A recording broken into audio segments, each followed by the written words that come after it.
Holy crap. People persist in doubting the evidence. Don't run and hide. Don't be afraid. Don't turn away any longer. The truth will set you free. You're listening to Jimmy Church Fade to Black on the Dark Matter Radio Network. We're turning all of our antennas towards Jimmy Church on Dark Matter Radio. And now, your host, the captain of conspiracy, the prince of paranormal. This ain't your daddy's radio network show. This is Jimmy Church, Fade to Black.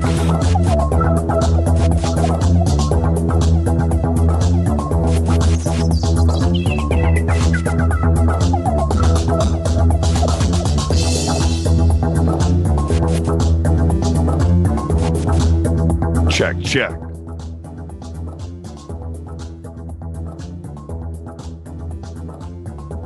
Are we good?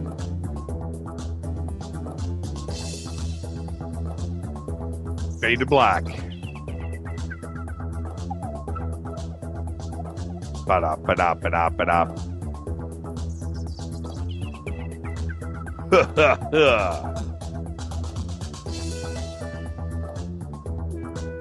Oh yeah, we are good. We are so good.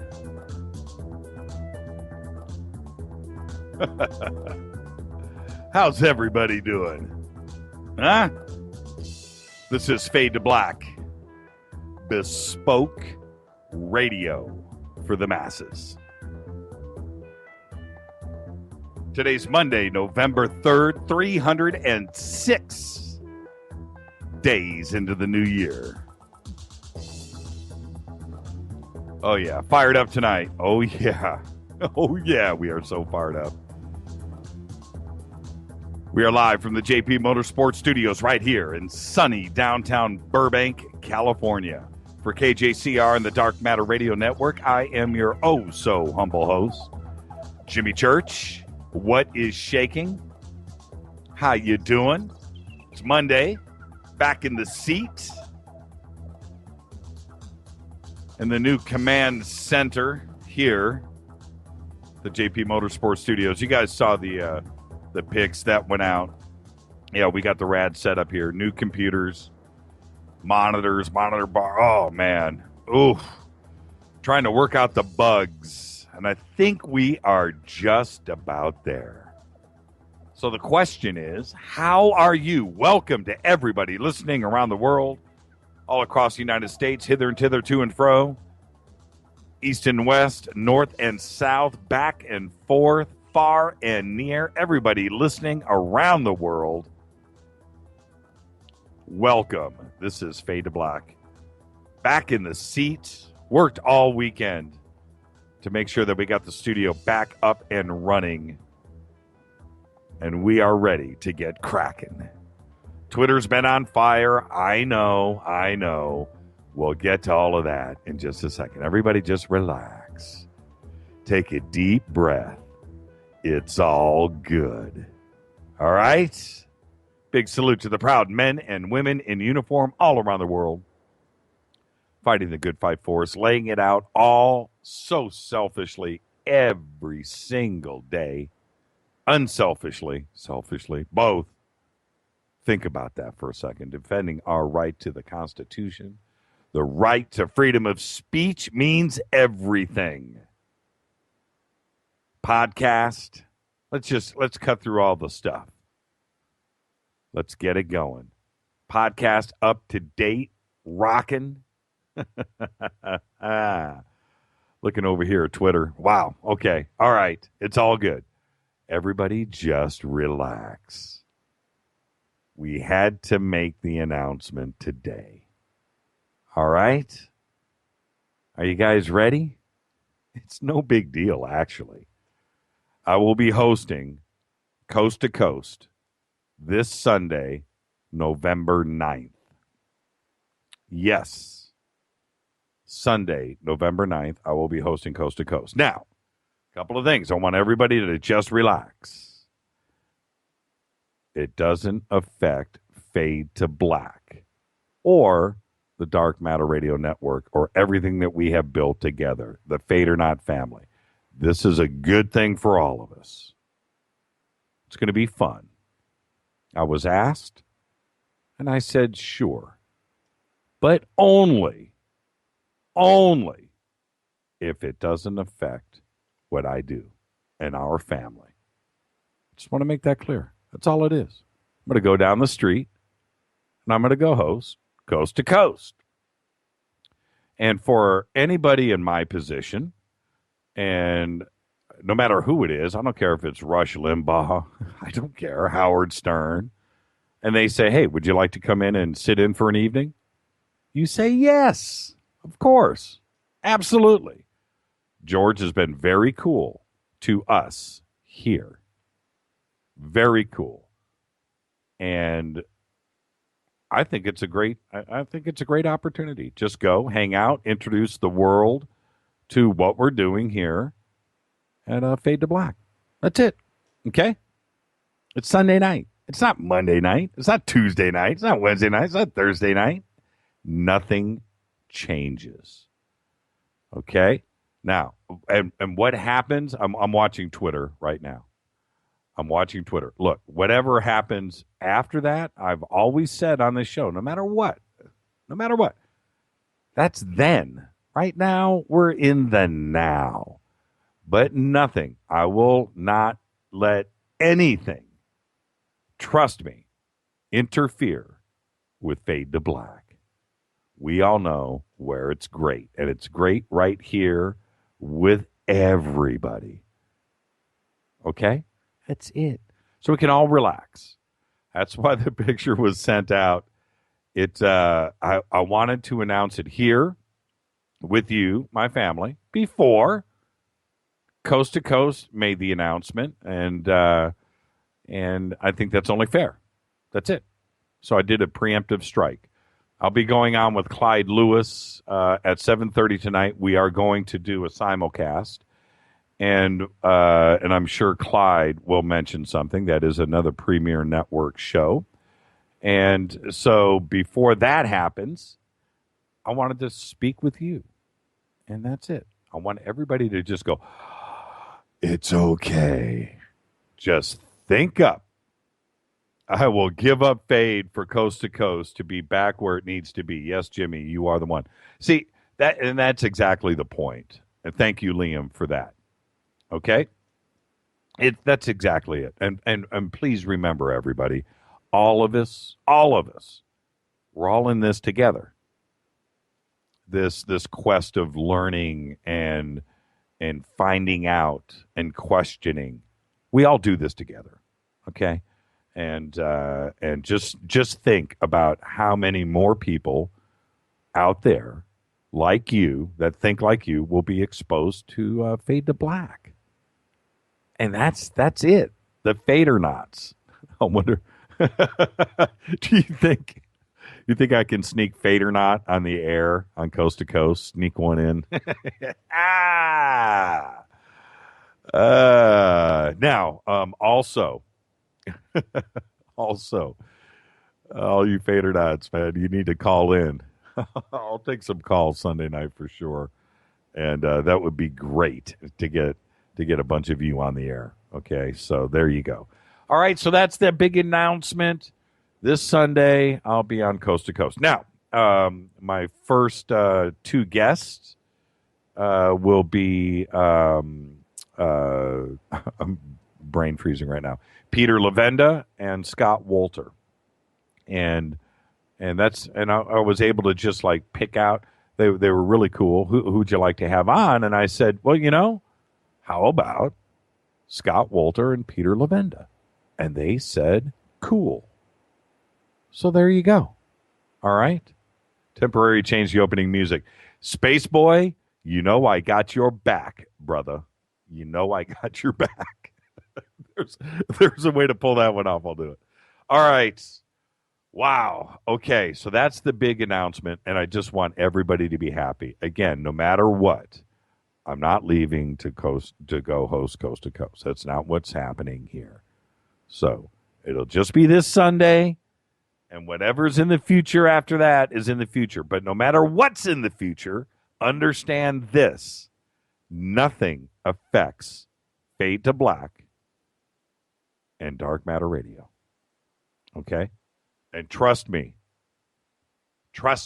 I will pump up Fade to Black and Dark Matter Radio on the air at premiere.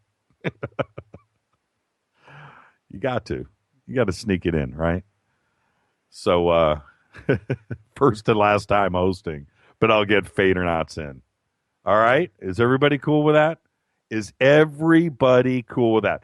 All I want to see right now on Twitter, I want to see 1,000 tweets right in a row from everybody saying, Jimmy, cool, we understand. That way, I'm cool. Because if you guys aren't happy, I'll call up Nori right now and go, it ain't happening. Okay? All right? Are we cool? Is everybody cool? I want to see 1,000 tweets right now. I want to see a slot machine. With that, I'm going to take a sip off of Lynn Lewis's Elvis Cup. Man, you guys have me all nervous. Okay? Now, I talked to Lynn, by the way, before the show today. How cool is that? All the way. And you know what? I told Lynn the big news right before the show. She kept quiet. Lynn, you are the best. All right. Thank you, everybody. Thank you. Thank you. Thank you. Thank you for all of those. I needed that. And you guys have to understand, and I'm sure you do, I was stressing over this moment. Stressing. Because I do not want anybody to freak out. Because really, it's a cool thing. And we get to hang out. Okay, that's all it is. You know, what I do every night here with you, nothing. It's priceless. It's priceless. There is no check. There is nothing that could pry me away and woo-woo from doing this every night with you guys. Okay? All right? All right. Now, and just, you know, you get an extra night of Jimmy. It's the weird way to look at it, right? Okay. All right. I can take a deep breath. I'm serious. Listen to the stress come off of me right now. All right. I'm better. All right. Faders.org. Method. You had me worried last week. Everybody here, you have no idea. Ask Method how many times I texted and called, freaking out. I saw him tweeting today, and I felt like I just felt complete and whole. Everything is cool over at faders.org. You know, he had a little cold. He had a temperature, but it's all good. No, Jimmy, you are not allowed to grow. Exactly. Thank you, Jonas. Appreciate that. I really do. I was a complete stress case, but and leading up to this, I just thought, man, what if I don't say anything and then it just happens? That's not right. You are my family. You are my family. Status unknown just came in. What did I miss? I just got here. Oops. All right. What do we got here today? Comedian Dennis Miller, 61 years old. Jimmy, it's a trap. Nah, it's not. It's all good. Trust me. Singer Adam Ant is 60. Don't drink, don't smoke. What do you do? Adam Ant was cool. I wonder if he's still doing his thing. Love Adam Ant. I was going to suggest something on Twitter. I don't even know what to do now. You guys are doing okay. All right. What's this? I just want to know how you're going to go from talking 59 minutes an hour to 20 minutes an hour. Yeah, it's not quite like that, but yeah. Yeah, I feel you. I hear you. You know, it's it's okay. It's okay. What's funny, it's not a whole lot different than what we do here. It's that, I got 20 minutes of breaks. That it's not quite 20. It's actually 16, I think. It's not that bad. Tonight, we have guest William Henry, He will be with us at the top of the hour in 45 minutes. The bottom of the hour in 15 minutes, I'm going live with Clyde Lewis. We will be doing a simulcast here on the show. Why are we doing a simulcast? Because there is some breaking news on the Malibu base. Clyde called me yesterday and said, hey, I want you to come on my show. I said, I can't. I got my show. And he said, yeah, I know. So let's do it together like we always do. I said, Clyde, great idea. So that will be in 15 minutes. And it's always interesting. You guys will get to hear the network link up and all of that. And I'll just sit here and yap and do my thing. I do have a new rig here at the studio. I did post a bunch of pictures of it. So you just have to bear with me. There are more buttons to press, more things to do, but it is all good. Tonight, William Henry, investigative mythologist. Clyde Lewis at the bottom of the hour. This is Fade to Black on the Dark Matter Radio Network. Follow us on Twitter at JChurchRadio. That's what you want to do. Hashtag DMRadioNet. And just come hang out with us. Shoot me an email to Jimmy@jimmychurchradio.com, and I'll be back right after this. Stay with us, everybody. Don't touch that mouse. Like I said, it's all good in the hood. I'll be right back. Stay with us.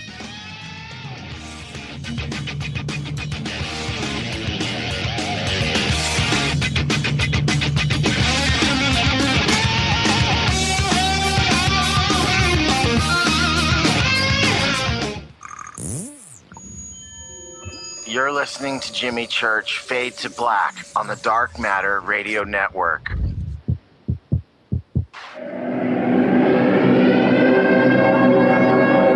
Ladies and gentlemen, girls and boys, you have tuned into the latest phenomenon in late night talk radio, Fade to Black, starring the inimitable Jimmy Church, showcasing his continuing quest in pursuit of knowledge of the strange and paranormal. Sit back, open your mind, and let's get cracking.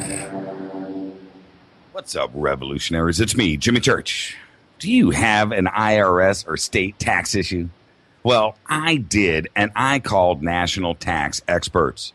My problems were fixed, done, fini, and man, I got to tell you, it was a relief. National Tax Experts are a recognized tax office that services clients in all 50 states. Doesn't matter where you live. Give them a call. I'm telling you, they take the time to understand each and every client's individual financial status as well as their financial goals. And that's exactly what you need, my brother, when you're taking on the evil three-letter. So, seriously, give them a call today at 1-877-909-5444. Again, 1-877-909-5444, or go check out their website, www.nattaxexperts.com. That's NATTAXEXPERTS.com. Tell them Jimmy sent you. This is KJCR at JimmyChurchRadio.com. On the Dark Matter Radio Network.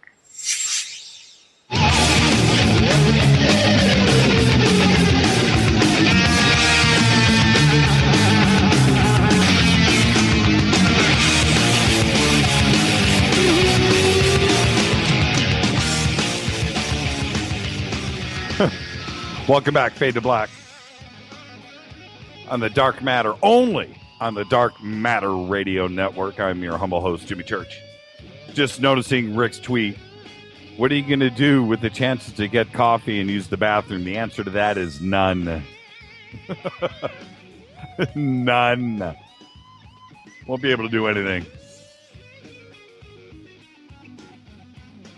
All right. Welcome back, everybody. I'm just glad everybody's happy. Everybody's cool. All right? Now, let's go. This is Fade to Black. Let's move on. All right? Let's do our thing. Our thing. Email from AJ Stone. He says, oh, man. I didn't even think about this. Heard you on Coast to Coast a while ago. A bunch of us at Duke's Restaurant. And for everybody that's not in Southern California, Duke's is a very, very famous restaurant on PCH. And I've been there many times for brunch on Sunday. Great place to hang out. He says, we work there close to Point Doom. We were wondering if you were able to get those rovers down there. I saw a research ship out there 5 or 6 miles off of the point yesterday. Yes. Could this be something? I know the structure exists. Check that out. A research ship was seen out there. I'm very curious about that. There's a lot of things going on. I will be talking with Clyde Lewis about that shortly. Yeah, very strange things going on out there. I got also some other email over the weekend about some more sightings, and it's bizarre. And then when we had, you remember Shah when she did the tarot reading last week? That was bizarre. There's some strange things going on. We will get to the bottom of it. I know everybody wants answers. I can't provide answers yet. We are working on things, and it's just difficult to get done, but we will get it done. I promise. Nobody wants to be out there. Nobody more than me. If you think you want it, well, no, you don't. You don't. All right, but we will get out there. Working on it. Oh, we're so close. We have the boat lined up. Just let me give you a little update. We have the boat lined up. We have 2 different companies with ROVs that are available. We have, it looks like we've got the camera crew and everything set up. I mean, we're right there. I mean, we are right on the edge of getting out there. Okay? All right? I promise. This from Jeff from Dexter, Michigan. He says, this is my second email to you in a week. I alerted you to this cool live stream event, and last night, just before and after 3 a.m. Eastern Standard Time, we saw 2 objects. The first was a white object that appeared to land. The second was a green object that rose up and dashed off to the right. Paul Flores, a.k.a. Dark Sky Watcher, is doing a live stream on YouTube for the next few days. And over the next few days, there are green flag exercises, so there could be some fun stuff during the daytime as well. Okay, I posted earlier today the links to the YouTube stuff. I will repost later on in the show. As soon as I get a chance, I will get that link to you. It's pretty interesting stuff. Also, today, Richard Branson says that the test pilot killed is an extremely brave man, and that's a quote. The other pilot, who was injured, is alert and is talking with his family and doctors. Apparently, a lever on the Virgin Galactic Spaceship 2 was moved earlier than it should have been. Now, I'll say this. I have some pictures. I'll get them posted that I took next to Spaceship 1. I was out there in the Mojave and was able to go out on the tarmac and walk up, touch it, and check it out. And it's very small. It's not like what it looks like in the pictures. It's Spaceship 1. Very small, very fragile looking, very spindly. But it's not some big, enormous craft. So I'll post those pictures, and when you see me standing next to it, you'll pick up the vibe that I'm talking about. I mean, it's a very small spacecraft. But the NTSB says that the cause of the accident is still unclear, but Branson went on to say, and I'm quoting here, the British press have, I think rather irresponsibly, speculated that it might have been rockets exploding, it might have been fuel tanks exploding. In fact, there might have been an explosion. But he goes on to say the NTSB have firmly ruled all of that out and have made it clear that they're coming down to one particular thing, what they think might have happened. End quote. Very interesting. It was at 45,000 feet. I think it had separated from its mothercraft for about 2 minutes. It was at 45,000 feet when it happened. So it could have been anything at all. We'll find out. I feel bad for Branson, but he said today that, you know what, I'm still planning. I'm going to do it. He's going to be first, as he should. Have you bought a smart TV lately? The amount of data it collects is staggering. It logs where, when, how, and for how long you use that smart TV. It sets tracking cookies, beacons designed to detect when you have viewed particular content or send an email message. It records the apps that you use, the websites you visit, and how you interact with content. It ignores do not track request. That's right. It also has a built-in camera with facial recognition. Its purpose is to provide gesture control. That's what they say for the TV, enabling you to log on and so forth. You know, on the upside, the images are saved on the TV instead of uploaded to a server. On the downside, the internet connection makes the whole TV vulnerable to hackers. More troubling to me is the microphone. It's got voice recognition. So that means it's recording and it's running on voice commands. The service itself comes with a pretty creepy warning.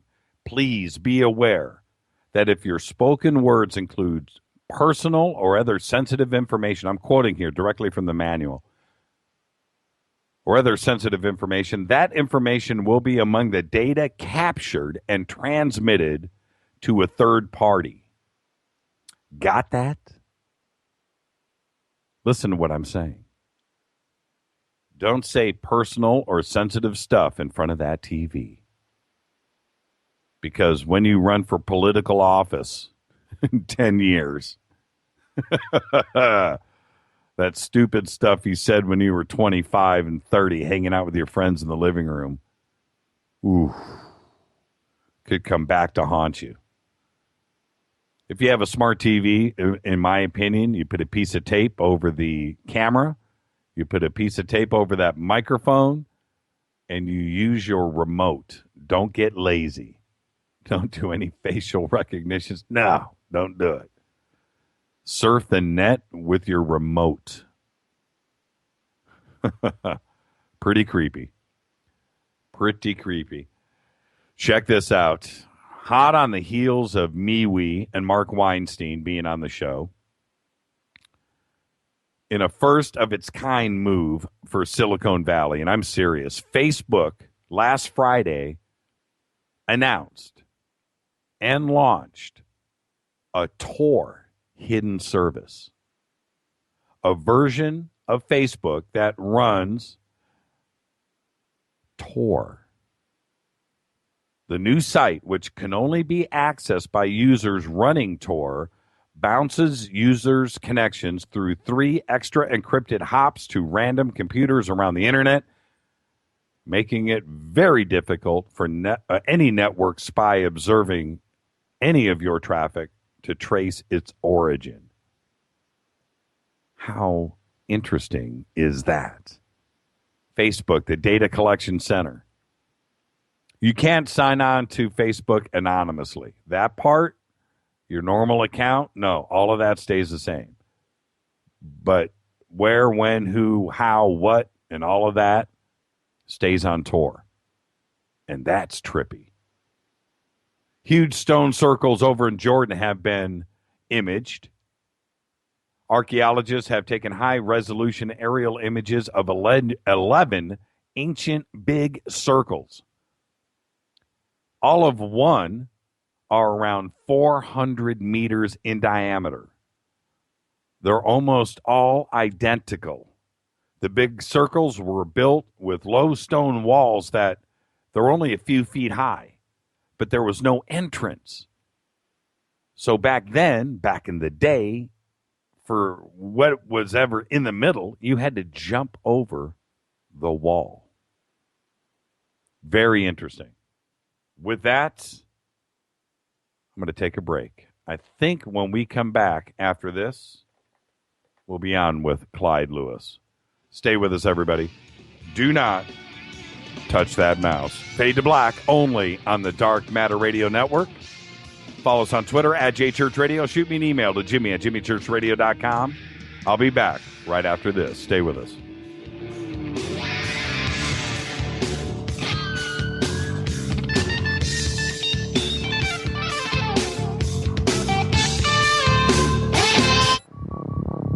Are you afraid of the dark? Don't move. Don't touch that mouse. You are listening to Fade to Black, bespoke radio for the masses, on jimmychurchradio.com.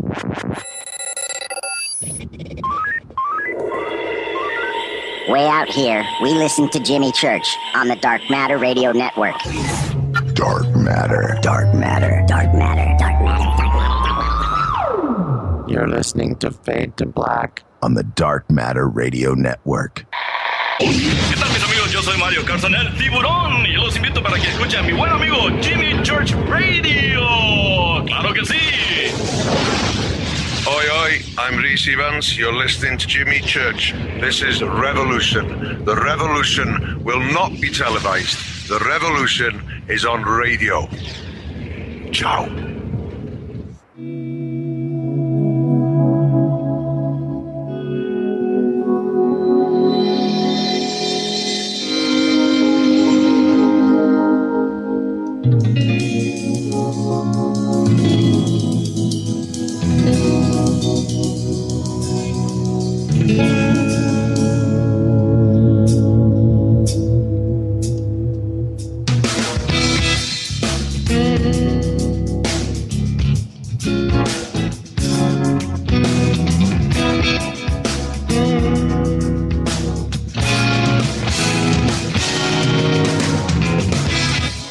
Oh, yeah. Fade to Black. Bespoke radio for the masses. Only on the Dark Matter Radio Network. I am your oh-so-humble host, Jimmy Church. How is everybody doing? Man, digging the new studio here. So let me, I want to describe to you for what I'm looking at. By the way, Clyde's people just called, so we got 4 minutes. So I get to actually rap for 4 minutes. All right. But the studio, the way we had things set up before, which was cool, but what it didn't have was a lot of flexibility. Now I can do whatever. I've got complete independence over the phone lines, over multiple versions of Skype. Twitter is running on, and all of that is on its own internet, its own computer. Everything is now completely separate all the way across the board. But now what that means is I have mice all over. I have to mice with my left hand. And but man, it's to look at this is incredible, to sit here and actually have things independently on all of the monitors all the way across, nothing confused, nothing on two things running on one computer, none of that anymore. Everything is completely independent. Now, the question is, when will I mess something up? We, in moving stuff over and files and everything over the weekend, I just forgot how many, yeah, exactly. No more drop calls. How many little things there were every time something got done. I mean, little tiny stuff, little tiny things, but everything had to, it was incredible to me how we had it running before. And now, well, we're close. I'm about 98% finished. Jimmy is mousing with his left hand again. How we're about 98%. and I think that everything is cool. I wanted to. I'm watching the Twitter feed now. Look, I have not over at the house. Woo Woo and I have not gone the smart TV route. Have not done it. I am totally freaked out about that. I'm freaked out enough with having cameras here in the studio that can be activated at any point by somebody. That freaks me out. But I need them for Skype and interviews and things that we do here. But those can be turned on by anybody at any point. And once you go to the smart TV route, obviously we have technology at the house, and I'm not saying that, but everything is just video on demand. Everything is run off the remote controls. Having voice recognition, facial recognition, and the ability to have all of that accessed by third parties, and you're told that is what is going on, you just don't know. And if that doesn't make you nervous, I don't know what would. So, I don't even know. It's kind of where technology is today. I don't even know if you go out and you buy a smart TV today. I don't know if you can get one without the setup. Okay, we're going live with Clyde Lewis. Okay. I think we're in a commercial now. I'm not sure. We're coming out of commercial, Jimmy. All right. How you doing, Clyde? Doing well, my man. It's good to get the simulcast up and running tonight, and a lot of great stuff we're following up on tonight. I was talking with my audience earlier about a moon-sized UFO that was seen near the sun that happened, I guess it was November 2nd. A number of solar flares, a lot of flare activity being found by the satellites up there in space. Yeah, the SOHO. The SOHO. They're saying that something is coming this way. They don't know what, but they're battening down the hatches for it. Maybe another flare, maybe a flare threat. But what the big news is the Sentinels have returned, the 3 UFOs that were seen over Texas, Colorado, and California, and now some pretty strange transmissions that an old man named Emmett said that he recorded right there at his home, right near Point Doom. You know what's crazy about that, Clyde, and listening to Emmett's stuff about that, he comments about the pictures that we released, onto the web. And he says, you can almost see my house in the shots that were released. My house is directly in front of the Malibu base right there on PCH. And he said, if you can zoom up, you could probably see my house. So he's right there. And that was a disturbing part of it. He knows exactly where the base is, and he knows what's going on. It was interesting that he made mention of that. In fact, he was talking with Robert Stanley, who, of course, is the editor of Unicus magazine, who actually was the person who released this information, that he was using a 50 kilocycle. He heard these in 50 kilocycles, these transmissions. And he said they were on 12-meter band, and that, usually during the day, he can use the 12-meter band to skip and talk to his friends in Australia and New Zealand because he's a ham operator. But he says at night it doesn't go that far. But he said that there were signals that were so loud and so scary coming over his shortwave radio. He called his friends in Oxnard. He called his friends in Catalina Island. He called his friends all over the place that he knew. And he says, can you hear this? Can you hear these sounds? None of them could hear the sounds. Only he could hear them, which means that his radio antenna was picking up these strange signals coming from below. He said, right below the ocean. He said it had to have been below the ocean near his home, where you, back in June, broke the story about the strange underwater alien base. And he made one other comment, and if you know the lay of the land out here, Clyde, which I know that you do, he said that he had a buddy in Trancas Canyon, which is right there with super duper antennas and a C-class antenna that he had spent thousands of dollars on, that he couldn't pick it up. And Trancas Canyon, from where Point Doom is, it's right there.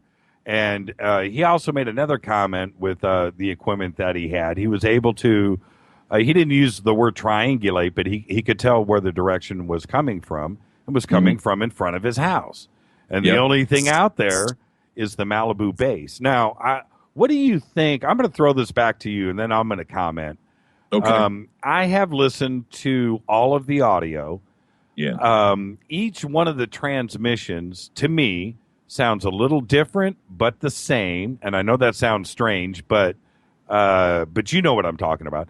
Right. What do you think you're hearing? It sounds like communication. It sounds like alien talk. It is. I'll tell you this much. I talked with Thor Wage, who is an engineer here, that I respect his opinion. In fact, all the engineers that I work with are pretty brilliant guys. I mean, these guys got huge degrees in engineering, and they know when they hear data dumps, and they know when they hear strange sounds and all this stuff. So I played some of this for Thor, and he was in my office, and he sat and he listened intently. He gave me his attention, and I said, I want to ask you this question. I said to him, I says, what are you hearing? And at first he says, well, these are data dumps, because when you go and you begin with all of the transmissions, they start from the simplistic that could be human, okay? Right. That obviously are human data dumps. That sound like data dumps you'd hear on shortwave. And as you progress, because I've got 11, what Emmett gave Robert Stanley, he gave Emmett gave Robert Stanley a 7-minute piece of continuous broadcasts that he got from a cassette tape, put them on a CD. I took those broadcasts and I broke them up into 11 transmissions, because each transmission, each data sound sounded different. Okay. And I've got all 11 of them tonight. I'm going to be playing them for the audience so they can hear them as well, because they are creepy. They go from the simple sound of what sound like simple data dumps, that sound like simple, like computers talking amongst each other, to the most intricate data dumps you'll hear, to telemetries that you'll hear that sound intricate, that are too fast, that don't sound like anything that we have, that any of our computers that would be putting these out here. In fact, he was saying that he didn't recognize any. He says after about 3 or 4 broadcasts that I produced for him, he didn't recognize any of the sounds that he was hearing. And he said that they sounded foreign, or they sounded, he says, and I don't want to say it, but he says they sound like they're from outer space. They sound like they're outer space transmissions. Now, he didn't say that they were alien. I mean, he's not going to go on a limb and say that, because we don't know what alien transmissions sound like. Exactly. But as Tracy Twyman and Brian and Wes were together working on the show tonight, we stumbled upon a few things that these sounds sounded like. They reminded us of, for example, in Independence Day. Yes, and that's where I was going. Where I was going. Where in Independence Day, the guy holds the phone up to the speaker and says, "Hey, sir, you better listen to this." Or the Nazi coded message that was sent to Jodie Foster in Contact, which is, it sounds a little like that. But what's most impressive is the sound. It sounded a lot like. Let's see. Oh, it sounded like the droid, the Imperial probe droid in Star Wars, where we have Luke Skywalker and Han Solo on Tauntauns riding through Space Station Hoth, and Luke says, "Hey, Han, old buddy, I'm going to be looking at a meteor that dropped near here." And so when he goes and he sees it, this big spider-looking android comes out, and it starts going, and it starts making this weird noise. And they can hear this droid speaking on their frequencies, and it's so overpowering. They're going, it's an Imperial probe droid. And they said it's made of metal, it's not one of ours, and it's giving out code that no one understands. And so that's what I was thinking when I was hearing these things. It went from simple data drop sounds or data dump sounds to the most complicated, intricate, even scary sounding communication, which you couldn't even detect or know. And in fact, there's one where you can hear the communication that sounds like it's on upper sideband, but even on upper sideband, you can pretty much tell whether it's English or Spanish or something that's being spoken. Right. Thor said he couldn't tell what language is being spoken on the upper sideband. One of our listeners, one of the Fadernauts, one of your Ground Zero listeners, somebody is going to be smart enough. Somebody smarter than you and I, Clyde, is going to be able to sit down and at least get the sequence of events that has been laid out. There's a sequence there, and like you're saying, the it gets more elaborate, or some of them are more elaborate than others, but there's a code there. There's some type of data, and somebody is going to put it together. Is it going to be Morse code? No. Is it going to be binary computer information? Possibility. But I definitely feel, and I'm right with you. It's data. It's data. It's communication. Data it was a ton of it. I mean, it went from simple. It sounds simplistic, almost like computer modem stuff, to the most intricate, dark-sounding drops of data you'll ever hear on a broadcast. And we have, like I said, I took 7 minutes of the data drops and the telemetry drops, and I converted them to 11 transmissions that were transmitted from that base that you discovered or that you talked about to the Huffington Post back June of this year, where we broke the story together, and this is where we first simulcasted Fade to Black and Ground Zero. Right. We were talking about this, and now this discovery of these transmissions add more credence to the possibility that something is under the earth there at Point Doom. Something, whether it be a UFO base or a submarine base, dumped a whole hell of a lot of data, and no one knows where it went, and no one knows where it was coming from. But it certainly sounded like it was from outer space. It was creepy. I read this email earlier today on my show, but I'll read this to your listeners right now. This came in from AJ Stone yesterday, saying, I heard you on Coast to Coast a while ago. A bunch of us at Duke's Restaurant. And Duke's Restaurant, for your listeners, is a very famous restaurant that sits out on PCH near the Malibu base. Great place for brunch, by the way. Anyway, we all work here close to Point Doom.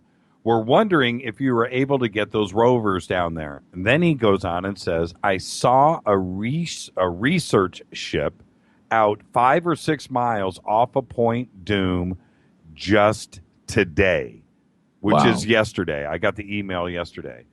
Now, when you say there's nothing out there, so when it's 6 miles out into the open ocean, and so if you're a research vessel, and I've personally flown out over the base and videotaped a vessel out there too, directly over the entrance. But what are you doing researching out there? There's nothing out there. It's just open ocean, unless there's a reason to be there. Right. And why are those transmissions happening unless something very important had to get to some very important people, whether it be military or whether it be alien or whatever? There was some I call the authenticator codes. Yes. They were sending authenticator codes to say, A, do we attack, or B, do we remain? And that's what I was thinking. That what we were hearing is we're getting a huge data dump either about war, interstellar war, military war, whatever it may be, but they're the most, I'll tell you, they're the most compelling and creepy signals I have ever recorded in the history of my show. I had on Halloween Eve, I had a psychic on. Her name is Shaw. By the way, you've got to get her on your show. She's great. And you want to hold on and talk about this? I got to take a break, but you want to hold on and carry over? Or yeah. You know what? Let's carry over. What do we got? 2 minutes? 3 minutes? Yeah, let's carry over. We're gonna. My break's going on now, and then I'll be back after my break. We'll actually finish this up. Okay? I'll do the same thing. All right, Jimmy Church with us tonight on Ground Zero. Fade to Black is the show, of course, on the Art Bell Network. Special announcement by Jimmy coming up in the next segment, so you want to stay tuned for that. In the meantime, coming up, we're going to be playing those audio transmissions that were made right there at Point Doom at the possible alien base that's underwater there. We'll be back. Keep it here on Ground Zero. Clyde Lewis. Right on, Clyde. Okay, yeah, we're going to break. This is Fade to Black on the Dark Matter Radio Network. We're doing a simulcast right now with Clyde. I'll be back right after this. Do not touch that mouse.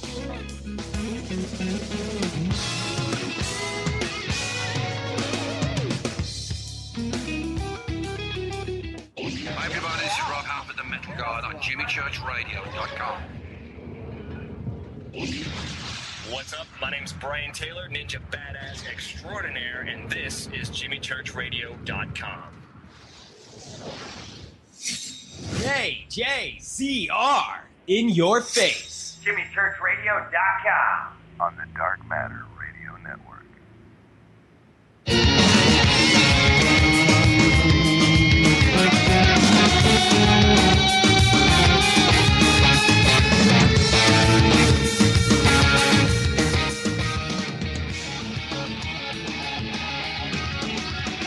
Oh, yeah.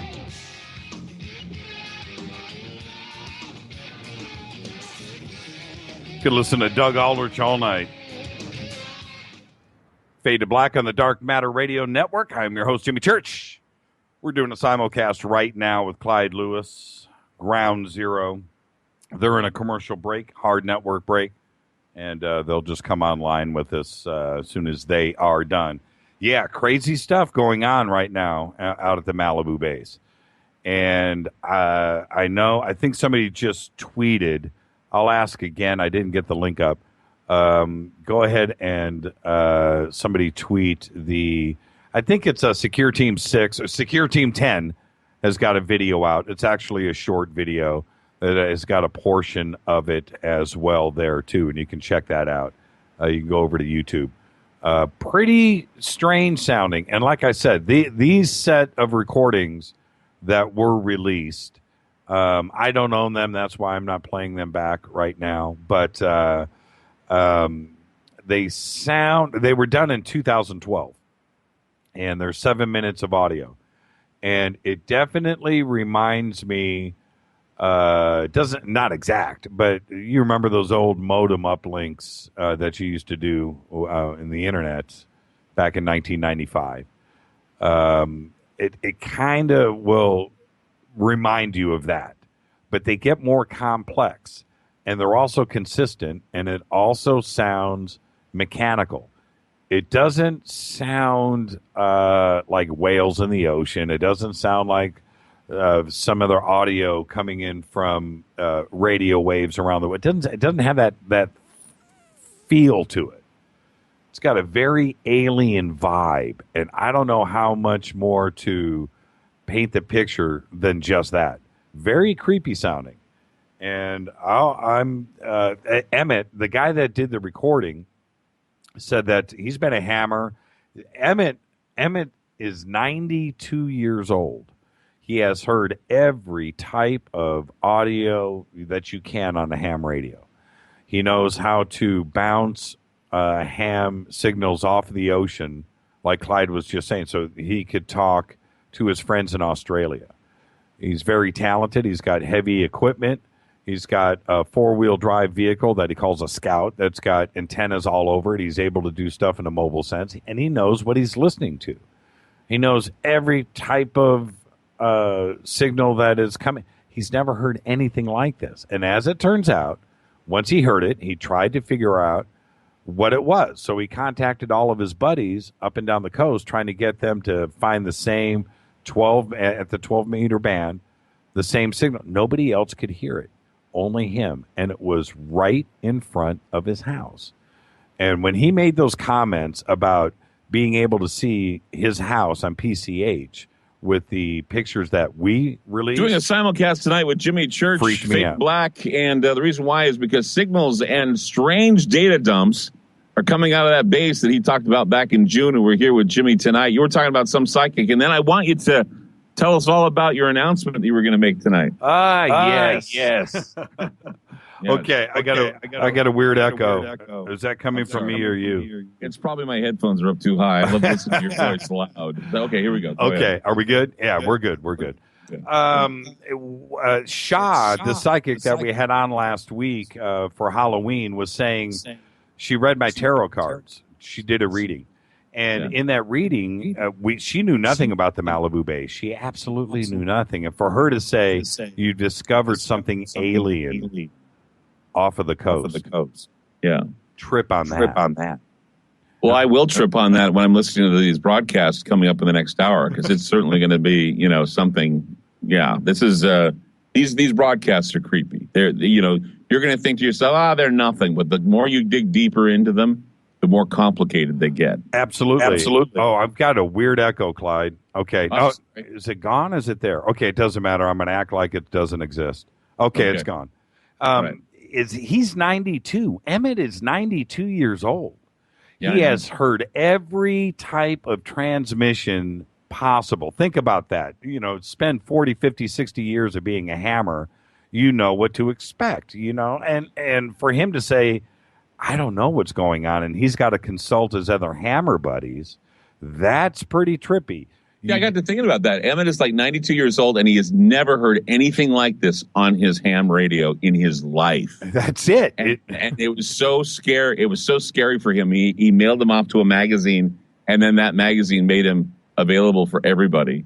So, hey, I hear the tinkle music. Make your announcement so everybody knows what's happening with you. Well, because of you and George Norrie over at Coast to Coast, I will be hosting Coast to Coast this Sunday, November 9th. My first guest over there will be Peter Lavenda and Scott Walter of America Unearthed.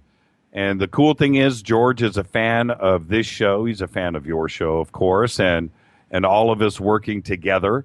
And he said, you know what? I dig what you're doing.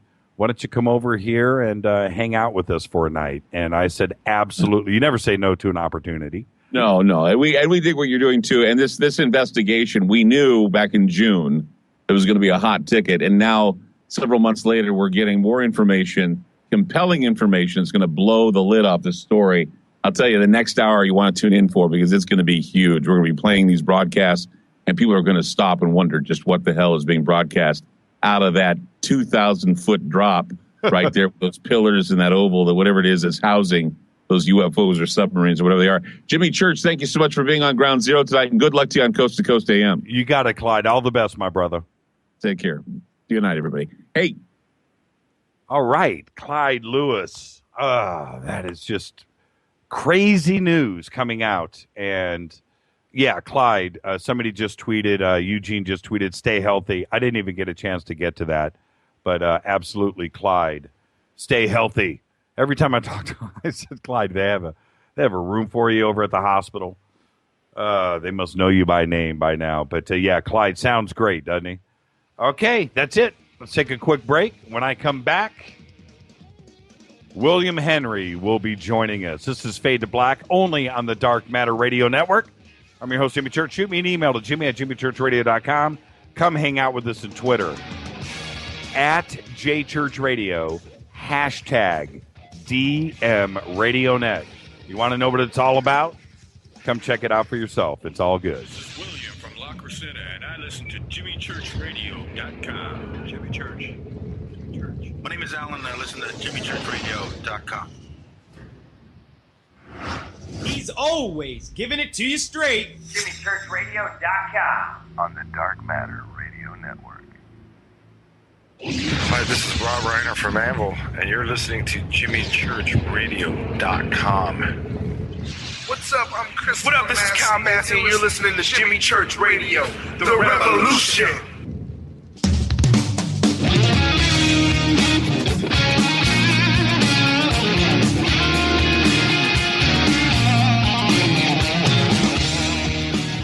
Oh, yeah. Thanks, Clyde. All the best. This is Fade to Black, only on the Dark Matter Radio Network. Coming up in just a few seconds, William Henry, investigative mythologist, will be joining us. And as a matter of fact, let's go ahead and bring Henry online. And there you go. You know, Henry, just hang tight. Let me get your intro in proper. We just came off of a simulcast with Clyde Lewis. William Henry is an investigative mythologist and author of 18 books on ancient aliens, angels, and avatars. His special emphasis is on human transformation into higher forms, including angels, ancient esoteric knowledge about portals and stargates. Since 2010, he has been a feature contributor on Ancient Aliens. In 2014, he wrote and hosted, along with his wife Claire, the acclaimed Gaiam TV show Arcanum, which investigated the esoteric secrets hidden in sacred art. William and Claire lead sacred journeys to France, England, Egypt, and Italy. William just returned from 47 days on the road doing tours of France and Egypt and speaking engagements in London with Greg Braden and Munich, Germany, along with Doctors JJ and Desiree Hertak. I'd like to welcome to the program William Henry. William, how are you tonight, sir? Oh, hold on. Are you there? I'm here. I got the wrong fader. You know, I just put together this complex studio with my team over the weekend. I got other stuff now, other faders to push. How are you tonight, sir? Excellent. Can you hear me now? So good. Almost as good as the Starbucks I just took a swig off of.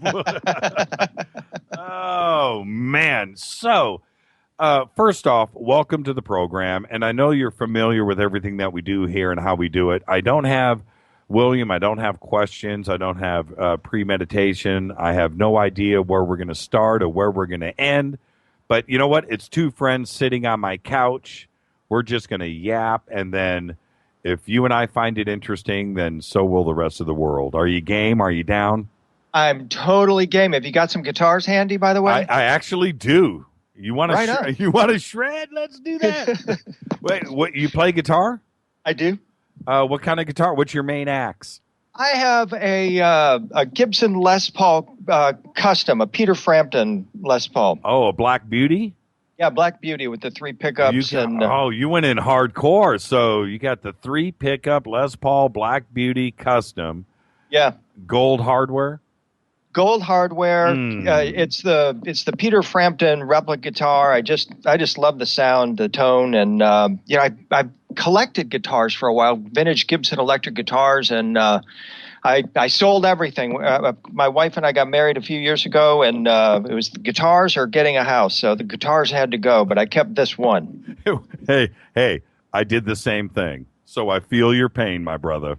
Well, I could have had 100 guitars, but there's only one Claire, so. Yep. I'm right with you. Had to do it. It's all good today. It's all fine. But, it's kind of funny when you reach a crossroad like that. That's a real epiphany, too, by the way. The true definition.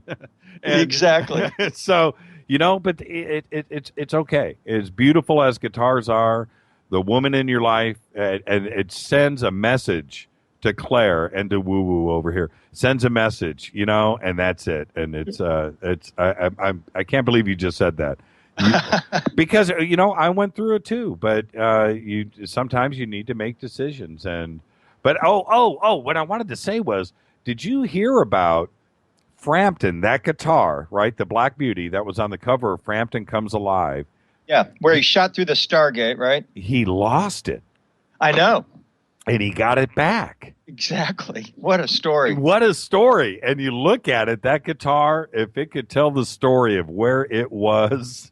Exactly. I mean, it's like the instruments have a destiny. That movie, The Red Violin, is one of my favorites. Kind of talks about that. And I actually dreamed about a guitar one night, and I couldn't believe it. I went online the next day, and I found the exact guitar. It was a 59 Burst, Les Paul Burst. It was actually not an original. It was by one of those Murphy Brazilians that Gibson Guitar did a few years ago. And this was like the holy grail guitar. And I'm like, I wake up from this dream going, oh my gosh, if I could find that.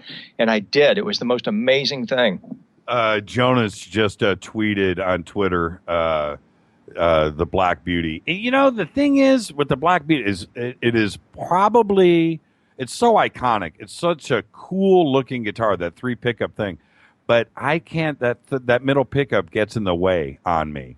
Mm-hmm. So I would, if I bought one, it would just sit in a stand. It wouldn't be a real player for me because of that middle pickup. Or I would take the middle pickup out and really bastardize it. But yeah, well, one of the reasons I kept it is, one, I really enjoyed the guitar, but 2, I've broken the neck on it twice. So it's not a guitar I could actually sell. So that's a guitar talking to you.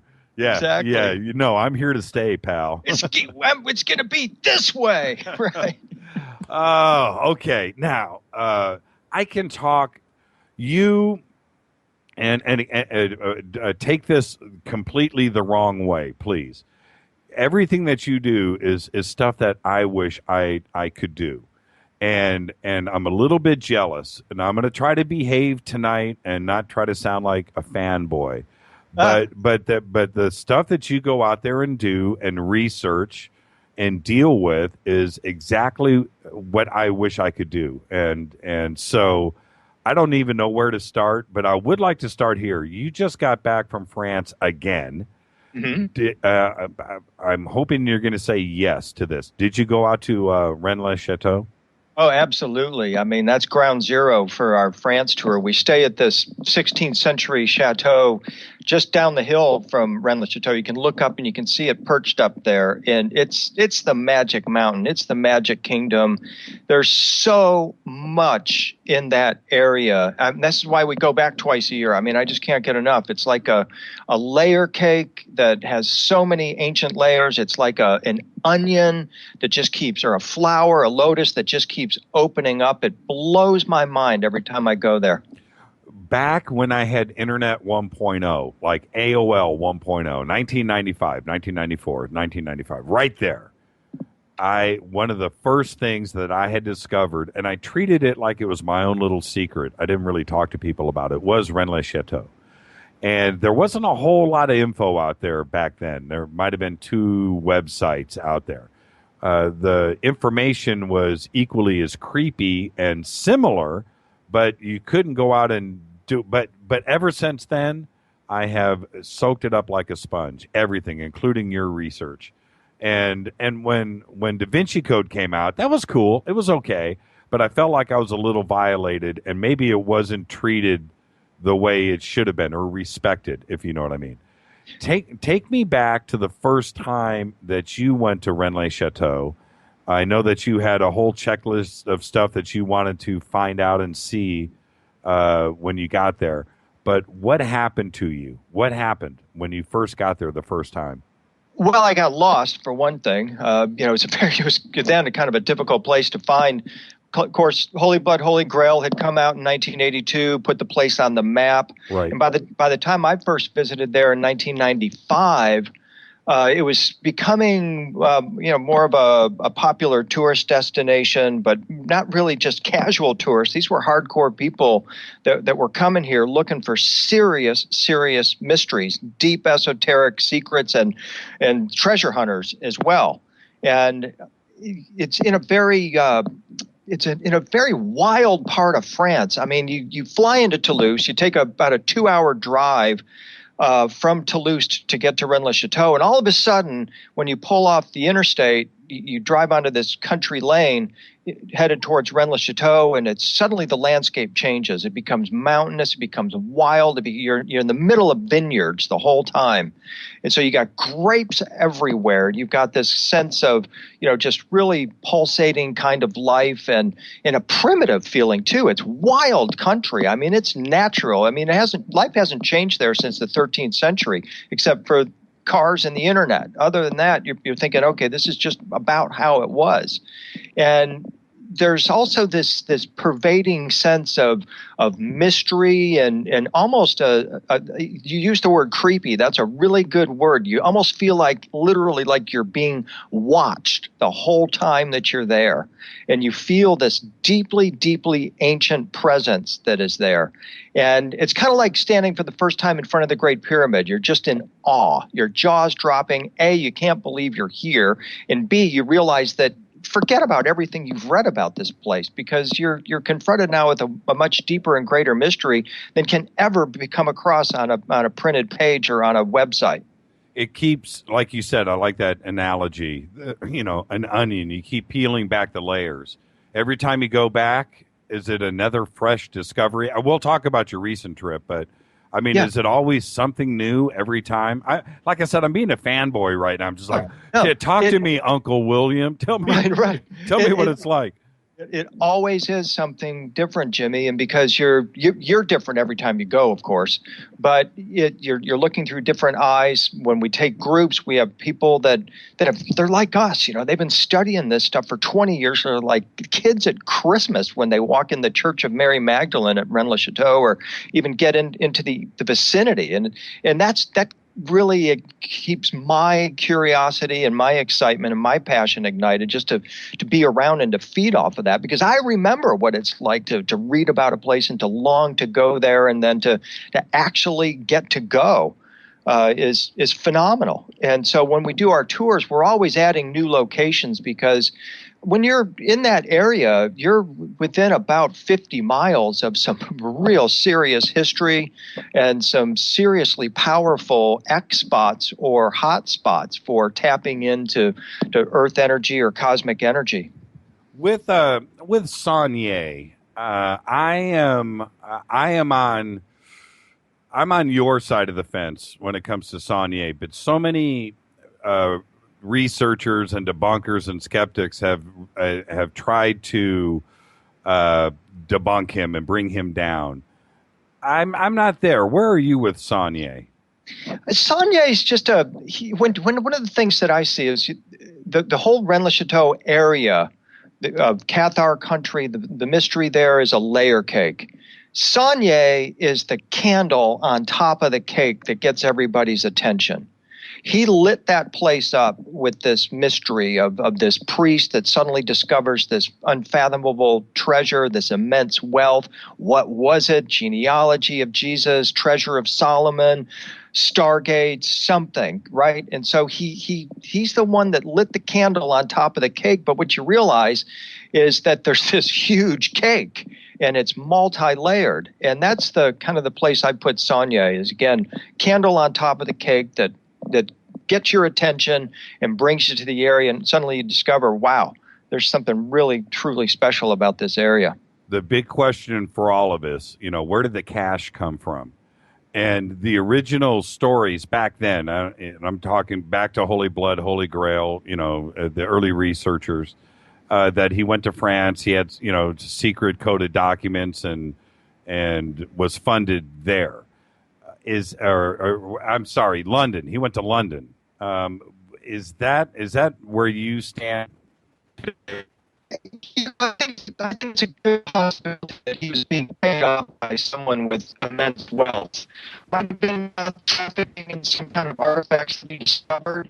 But again, I really, really deep down don't know, Jim, and that's what kind of keeps me going back and still attempting to find out. Totally. I've got a little message that popped up with the internet or with Skype and did waivers.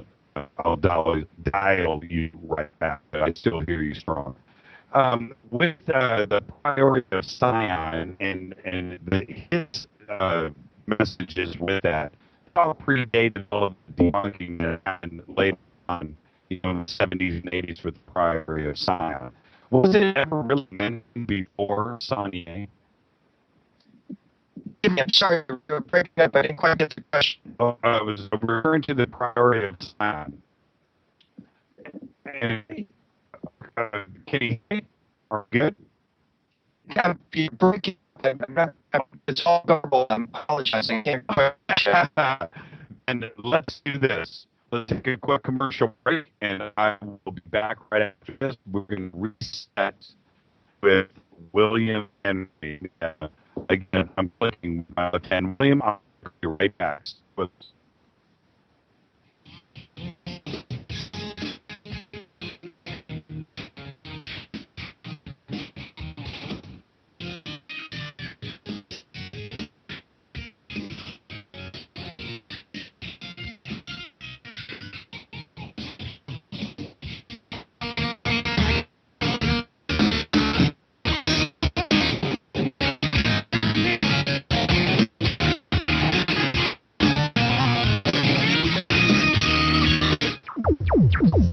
Despite popular opinion, reading a book will not make you smarter.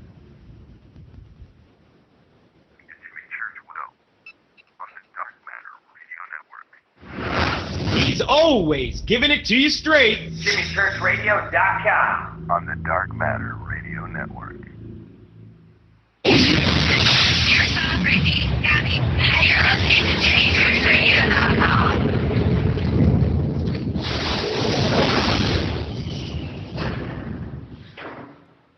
This is KJCR at JimmyChurchRadio.com on the Dark Matter Radio Network.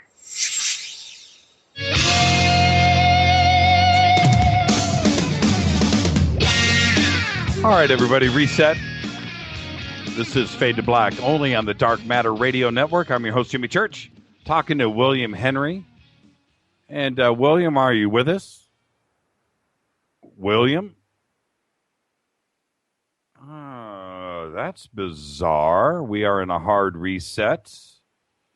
Okay, I don't know what's going on. So let's reset again one more time.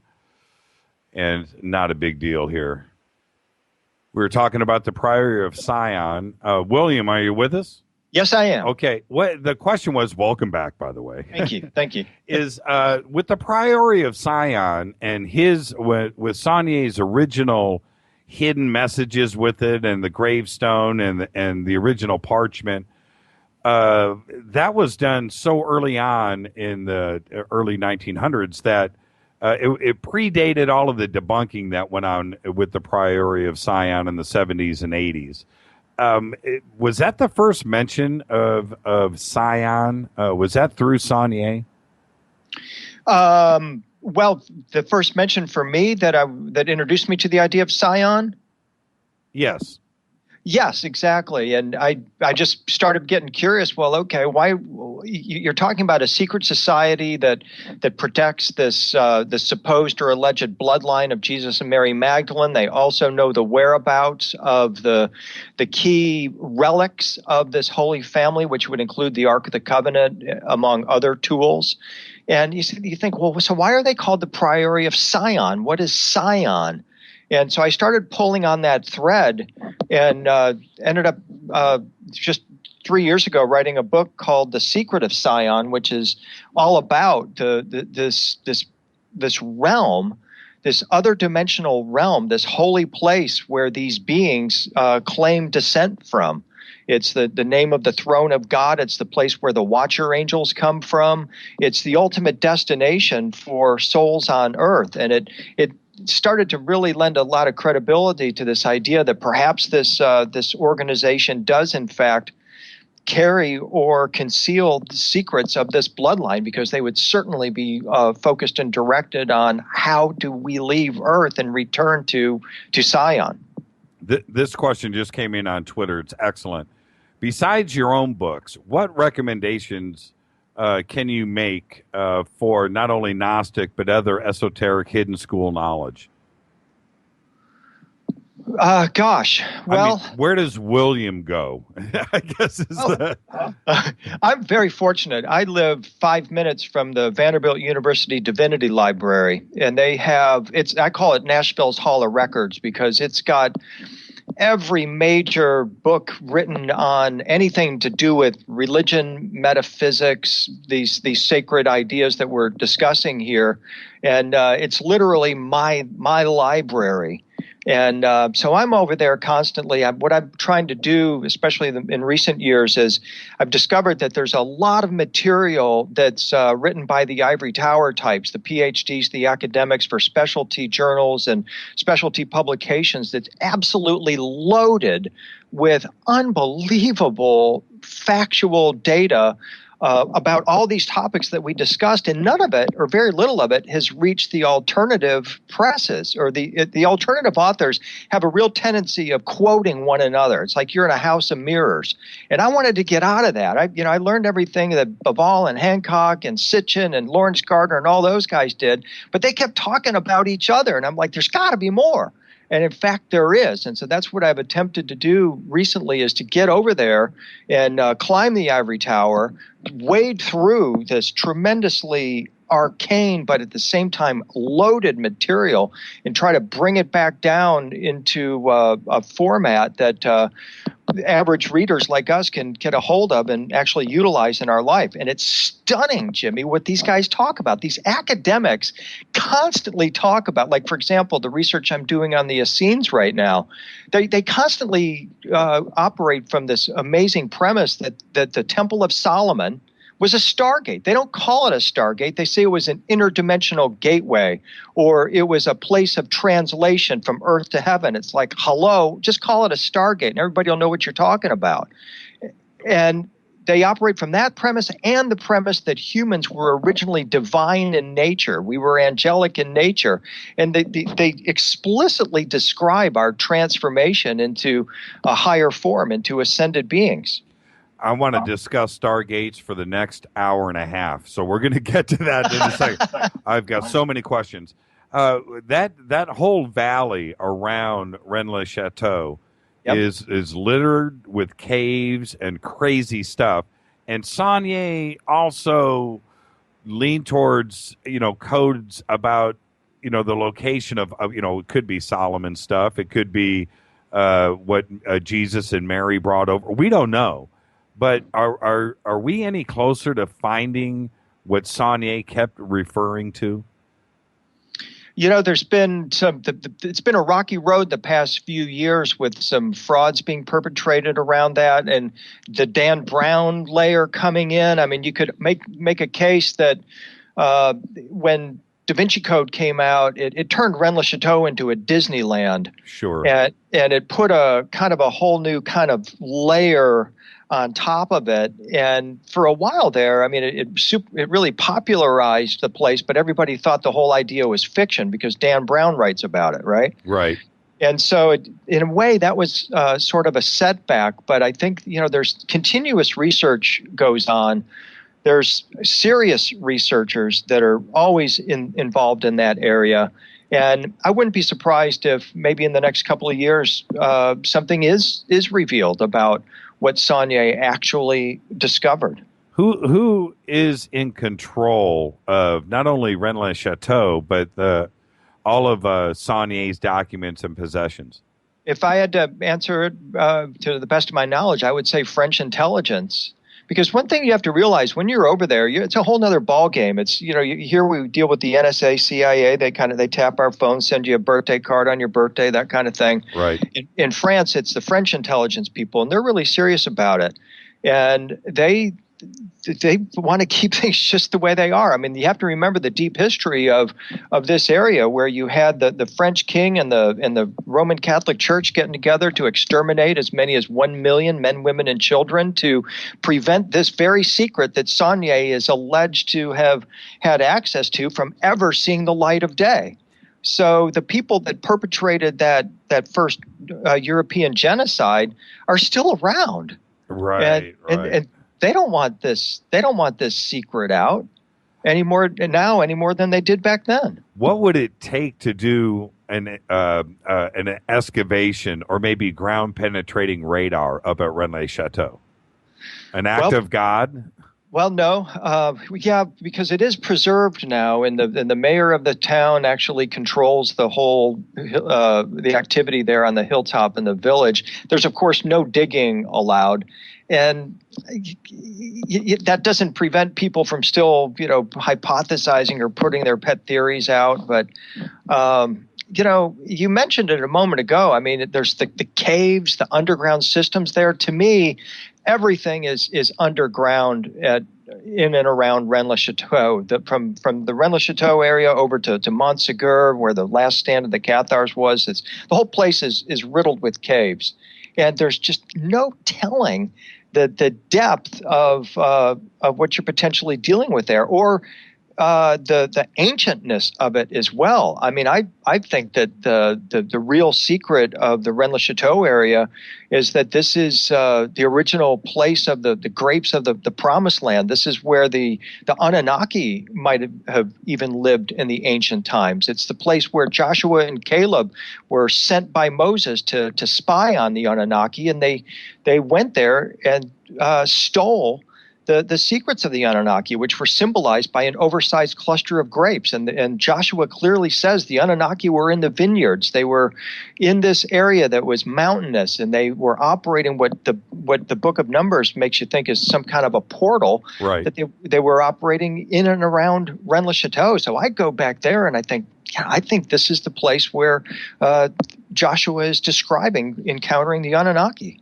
Well, there was, 2,000 years ago, there was plenty of maritime traffic, floating from the Mideast, Jerusalem, all the way across, Italy, of course, involved, and Sicily and Malta, and southern France is right there. And there was occupation and civilization going back over 2,000 years.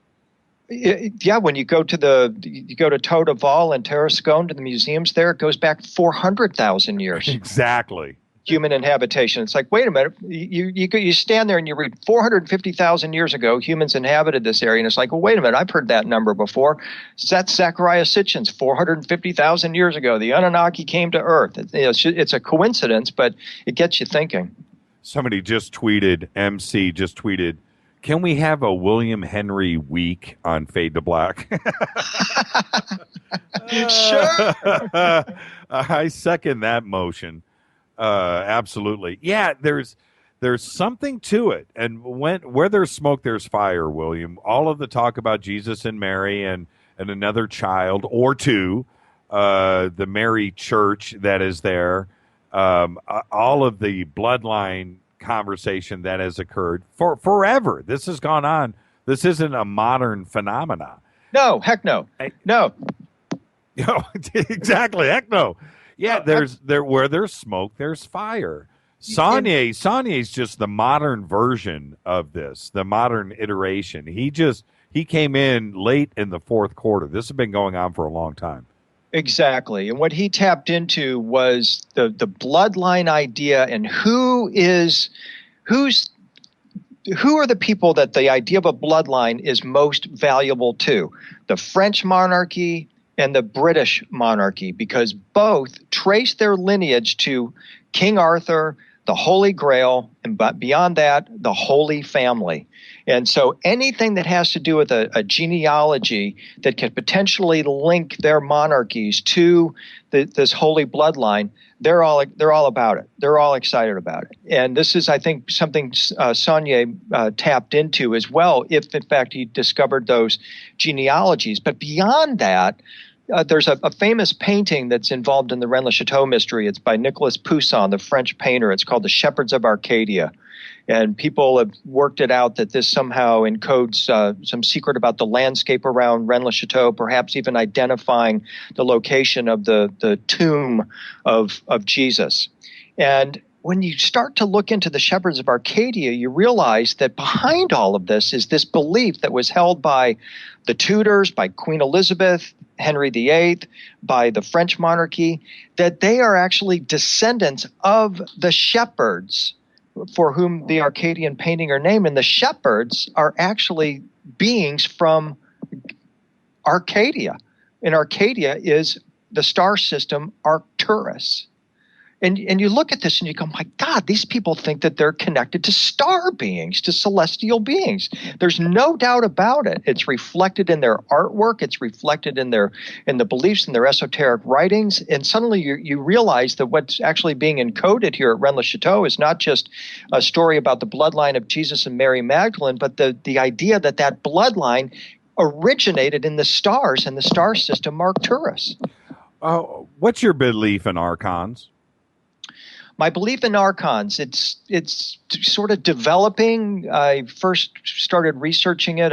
John Lash wrote a wonderful book where he started bringing the archons out and his interpretation of the Nag Hammadi scrolls, the hypostasis of the archons, where they describe these inorganic beings that are agents of a creator and are sort of they're the keepers of humankind. And I look at that, I think, wow, that's a really interesting idea. But I also know that when the Gnostics are writing these texts, be it the hypostasis of the archons or even the Dead Sea Scrolls, they're also talking about an internal reality within all of us. They're talking about something that happens on the cosmic level, but they're also trying to describe something within our own psychology or our own anatomy. Do you think there's a connection with archons in general and the Anunnaki and the reference of beings from heaven, from the stars? Yeah, I mean, the archons could well be agents of the Anunnaki. I mean, I think of the archons as being more robotic, whereas the Anunnaki are more fluid and organic. They're shapeshifters. They have the ability to morph into physicality and then return to their original state in a light being form. With not only the ancient Indian text, but you can go back to China too as well, and you can look at some of the ancient religions down in South America. Everybody seems to tell the same story, different names, same description. And I think that as time moves on, researchers like yourself, and of course, well, we can go on and on with name dropping, but it seems like it's the same story. When is Orthodox archaeology and historians going to see, what is it going to take for them to see the light, I guess is where I'm going. I don't know. It's kind of baffling to me. It's like I was saying earlier when I was, as I've been doing this research on these by these academics, they talk about exactly what we're describing, but they just can't bring themselves to use the words extraterrestrial, stargate, alien. But they go around the block, to describe these celestial beings, star beings, but they just can't say the word alien or extraterrestrial. But if they did, I think it would open everything wide open for them. It's all interchangeable. And they use the same, their words, and now, it's all interchangeable. I don't get it. Why, if you're going to research, if you're going to be an archaeologist, you're going to ancient history, Egyptology, whatever. If you're going to go there, then you need to free your mind and step out of bounds, because that's where you learn. If you stay inside the box, then you just stay inside the box. Nothing new is gained. And that's what I think about too, Jimmy, as I'm looking at some of these academic books and these. Like again, the Essenes, they're saying these Jewish mystics believed that they could open a portal or gateway. They could turn their community into a gateway whereby they could channel or create a conduit for interaction with angelic beings. And that these angelic beings then would teach humans how to become angels. And then the Essene texts and the Dead Sea Scrolls, some of which, as I mentioned, have yet to make it into the popular or even alternative texts, tell you how to do this, how the Essenes actually accomplished this. And I'm like on the edge of my seat as I'm researching this, thinking, gosh, how can you not read something like this and not want to do it? Somebody just tweeted, check this out. It says, this is from Black Strat. Oh, check that, Black Stratocaster, Black Strat. He says, maybe they need a 12-step program for those who can't say it out loud. Oh, that's so excellent. Hi, I'm an archaeologist and I can't say archon. Right. Oh, so well put. Did you see the breaking news today about the 11 circles that were photographed in Jordan? No, I didn't see that. Okay. Well, you know what? Just stay put. I will read you the press release as it was done today. And it is right here. Okay. Well, this is the way I wrote it. Huge stone circles in Jordan have been imaged from satellites, revealing details of structures that have been shrouded in the mystery for decades. Archaeologists have taken high-resolution aerial images of 11 ancient, and they're calling them big circles, All but one are 400 meters in diameter, and they're all identical.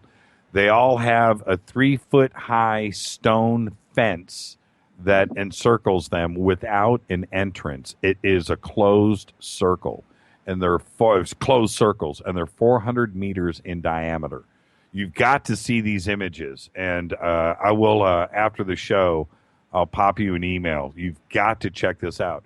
With what you do, exactly with what you do, this is, for you, you're just going to go, aha, I told you.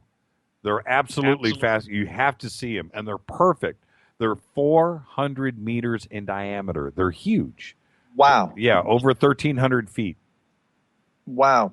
This just off the top of my head, they sound like the circle of the giants, the stone circles of the giants in northern Israel. And also in Johannesburg, South Africa, Michael Tellinger and his research.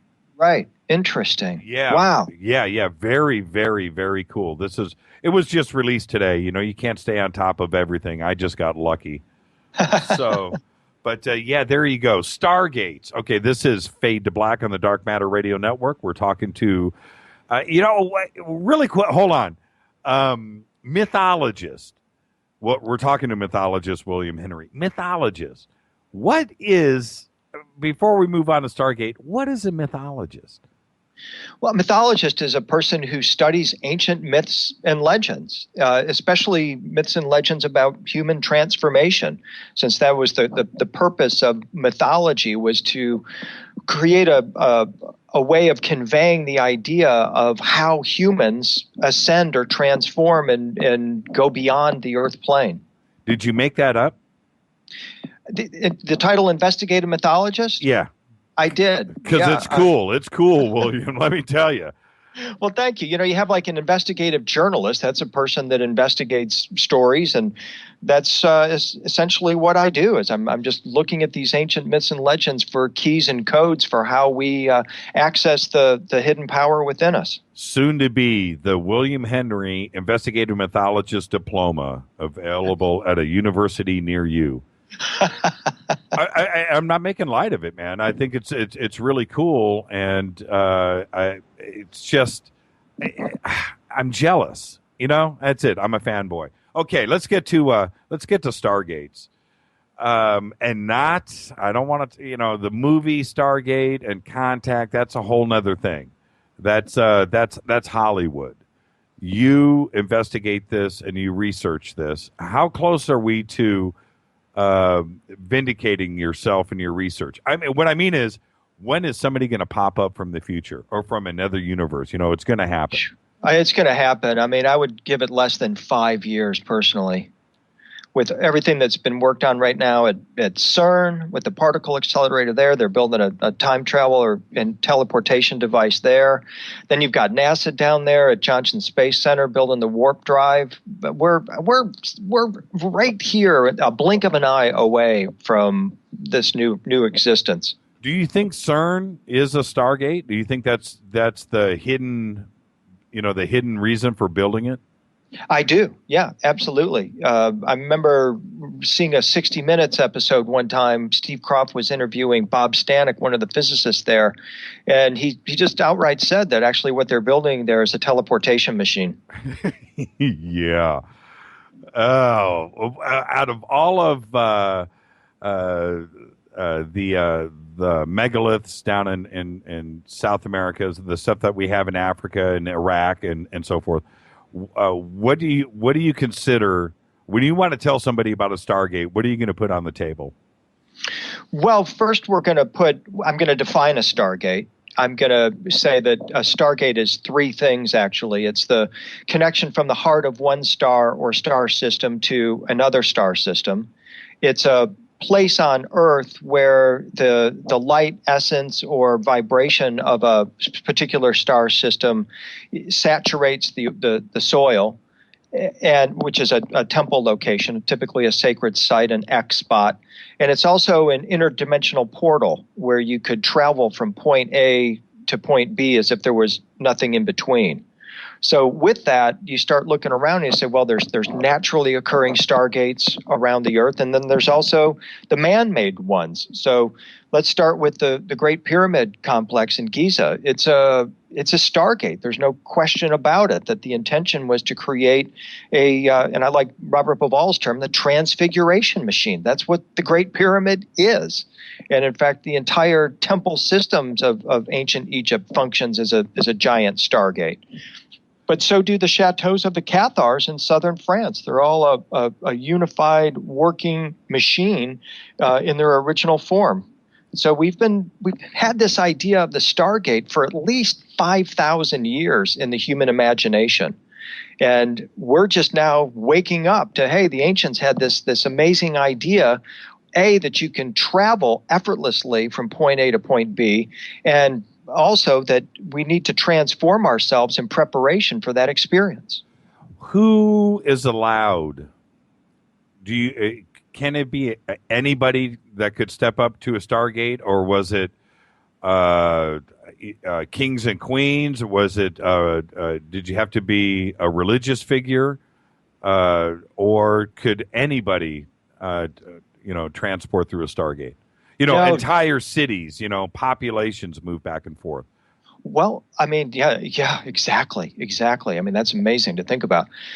When I started researching this whole idea of the Stargates, I began actually before the movie came out. I started reading Zecharia Sitchin in 1991.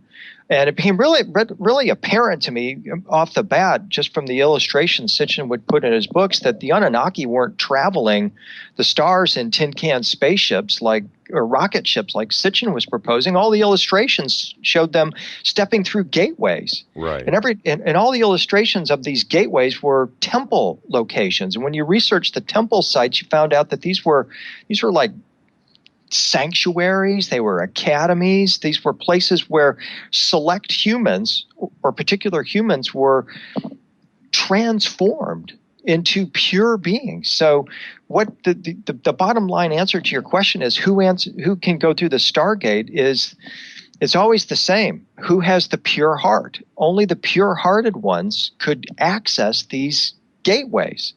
And then somehow the whole story gets corrupted where instead of the power of love, now they get co-opted by those who operate from the love of power. And they think that this is some kind of a military application, which is what you see in Stargate in Contact. And that's why I threw out Carl Sagan and the movie Stargate. It's like, this is all militarization of space. Do you really believe that these higher beings out here that control these gateways are going to let us take our little weapons into space through Stargates? I don't think so.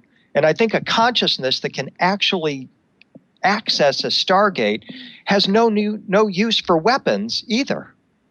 So that's just kind of a personal philosophy that developed for me around this search, and it always led me back to this idea, whether you're talking about the story of Enoch or Adam and Eve or any of the biblical figures and stories of the Anunnaki, it's always about transformation. It's always about humans who are perceived as being 2/3 divine and 1/3 human, finding a way to clean up their act, polish the pearl, clean up the muddy diamond, so then we can shine.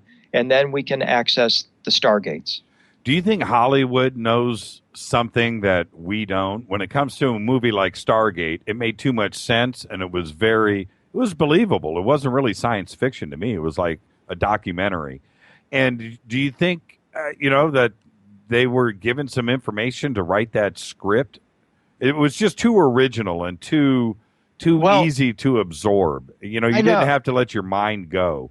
I've met writers in Hollywood that know Dean Devlin, who wrote and directed Stargate, and they said no, he just made it up as a story, and the whole thing evolved just kind of organically, and even into the editing process, they went back and reshot some scenes, and I found that hard to believe, because when I sat in the movie theater in Denver, Colorado, and watched that movie for the first time, it was like, oh wow, somebody's been reading Zecharia Sitchin. It was immediately apparent. In fact, if I were Sitchin, I would have been, maybe a little bit upset, asking for a little bit of credit or something, because it was so obvious that that's where they got it. And then they went all Hollywood with it. And acted like they're going to militarize the gateways, and they've got the Air Force controlling it, and blah, blah, blah. And I'm a believer in some of that, but I also go back to this idea that wait a minute, these beings that originally brought this knowledge to Earth are at least 1,000 years of advance where we're at right now, technologically speaking, and hopefully even spiritually speaking. And that may be just my personal bias, that I believe that they're spiritually advanced and have a moral code that they live by based on the power of love. But that's just the way I see it. I had a friend of mine, you're going to flip on this. I had a friend of mine that actually got the set from Stargate and used it to build a recording studio here in North Hollywood. Now, it's so cool. Yeah. So I go over to, I don't know about this, and I go over to the studio and I walk in, and it's a normal lobby in the front, but then we walk through and I'm like, what the heck? And it was the hallways from inside of the pyramid. And I'm zigzagging around. I'm looking at the walls and the hieroglyphics and all the design, and I'm flipping out. And I go into the main room, and it's like the King's Chamber is rebuilt into this recording studio. But it looked incredible. I'm like, how did you do this? He goes, this is the set from the movie Stargate. I was like, no way. Really? And suddenly I was transfixed. I felt weird. It was cool. Anyway, the studio is no longer there. I know how to get a hold of this guy. But it was... to go through and look at how it was designed and how it was built. Look, I know it was a Hollywood set and everything. I'm just telling you, I picked up a vibe from it. It was pretty cool, man. Yeah, I not to name drop or anything, but I helped Robert Downey Jr. with Iron Man. And I from that experience too, I understand that they deeply research a lot of these movie ideas, and there's a real intent there to get it right. And at some level, it's out of the actor's control, and it goes to the beyond the writer's control, and the director is ultimately making these decisions, and it's ultimately the box office really that determines what's going to show up on the screen. Right. But it just seems like, I think Hollywood has gotten some of this stuff right, really right, but then they've gotten it really wrong. And when it's really wrong, it actually is very counterproductive when you go out and try to talk to people about actual human history and interaction with celestial beings who traveled through stargates, because they think that's just the movies. Yeah, I'm here to tell you. I was like, hey, you know what? I'll be right back. I had to go back into the main room and just stand there. I copped a vibe. I don't want to get all weirded out. I'm just saying, William, it was pretty trippy. I just got this email from Demian. He says, it's simply that Judas obeyed Jesus's orders. He didn't die on the cross. He was pierced by a poison barb, and Judas pulled him off the cross, smuggled him out through France, trying to get him to North America, but had to stop in France, where Jesus died of poison. There was no resurrection, and Mary lived on in France. End of email. Wow, let's get that one to the Coen brothers. That's a great start. Yeah, that's pretty interesting. It is interesting. There was that Gospel of Judas that they put out a few years ago, too. There was another rendering of the Judas story in which Jesus willingly allowed Judas to play his role in helping him to drop his human body so that the divine spark within him could ascend. This is signed from Demian. He says, this comes from an authority on the matter. I was Judas Iscariot in a past life. There you go. Well, hey, man, when it comes to this kind of stuff, everything's always on the table with me because none of us know. Hey, I agree. That's the Hollywood expression, isn't it? Nobody knows nothing. And so that means everybody knows something. So I'm with you. If you could jump in a time machine, knowing what you know, where would you go? Oh, gosh. Well, I mean, we've been talking a lot about Jesus, so you could say I'd like to go to the moment of the resurrection That would be absolutely mind-blowing to me. Would love to be in that tomb with the Watcher Angels and Mary Magdalene as she's rubbing that anointing oil on his body that dissolves him into rainbow-colored light, and he ascends through that linen shroud. I mean, he's levitating, and suddenly his body just dissolves into light, and in a flash, he just goes through the linen shroud and makes his exit on Earth. That would be amazing. I would love to see ancient Egypt 3,500 years ago, 1500 BC, the time of King Seti and Moses. That would be something absolutely astounding. I'd love to have pal around with Alexander the Great. Yeah, that would be cool. That would just for a year with Alexander, just for a year. I'm with you. If it was me, I don't know if I would want to go to, to go up on the cross and change history. I don't know if I would do that. Save Jesus. Beat up a Roman and stab him with his own sword or his own spear. I don't know if I would do that. Or I'm kind of leaning on Giza too. I would like to see how that stuff got done. But what if you chose? This is the thing. What if you chose the wrong time? You go back to 3500 BC, and the pyramids are still there. They didn't build them yet. And so then you got to figure out where you want to. Do you want to go back 10,000 BC to see if they were built back then? 30,000 years ago? You want to really jump back because we just don't know when those pyramids were built. I would love to find out though. Yeah, me too. I'd put it somewhere around 50,000 years. Why? Well, the reason is somewhere between 75,000 years ago and, whatever number they try to convince you of, 2,500 BC.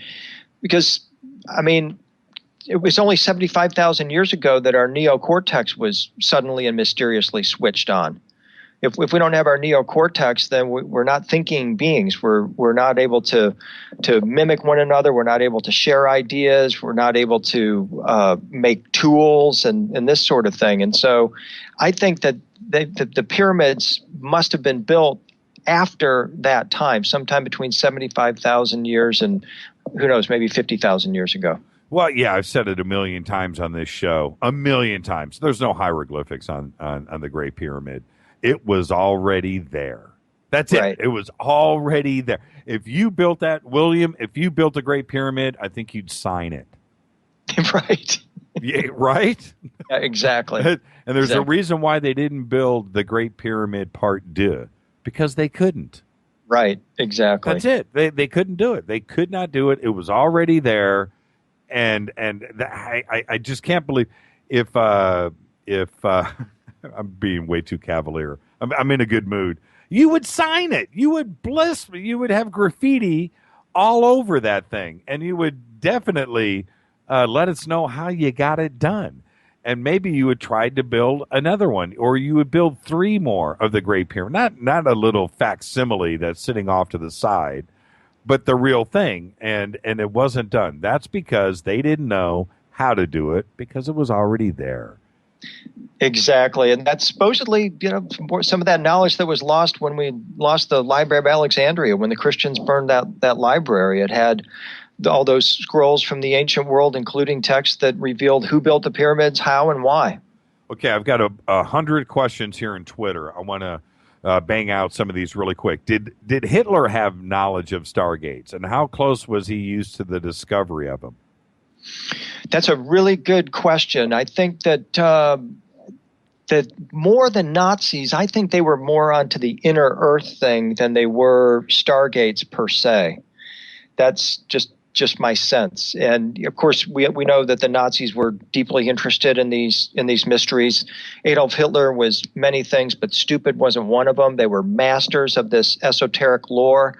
The thing that I think that they also were very, very close to uncovering was the secrets of the Ark of the Covenant. I mean, the traditional view, you watch the Indiana Jones movies, you see the decoy ark, the golden box that everybody thinks is the Ark of the Covenant. It's not. That's the decoy. That's the one that sends everybody off the cliff. What the Nazis knew, what Hitler was very familiar with, was the fact that the Ark of the Covenant was actually a kit of tools that included other implements or devices, including the rod of Aaron or rod of enlightenment, the flask of manna, the cruse of anointing oil, the tablets. He knew that all of this would be put together, and that if you could assemble this kit, you would become a Christ-like being. And Hitler had actually was in possession of a particular painting called the Ghent altarpiece, or the Mystic Lamb, that he believed told the exact geographical location on Earth of where this toolkit, which is called the Arma Christi, or the Instruments of the Passion, was hidden. And the place where they went to look for it was Renne le Chateux. Really? I didn't know that. Yep, right next to Renne le Chateux, there's a little village called Elet-le-Ben is where they believe that the Arma Christi was located, or where the Nazis believed it was, and also at the church of in Lemieux, which is nearby as well. With your best guess, I don't want to get away from these questions on Twitter. They keep rolling by, and they're all good.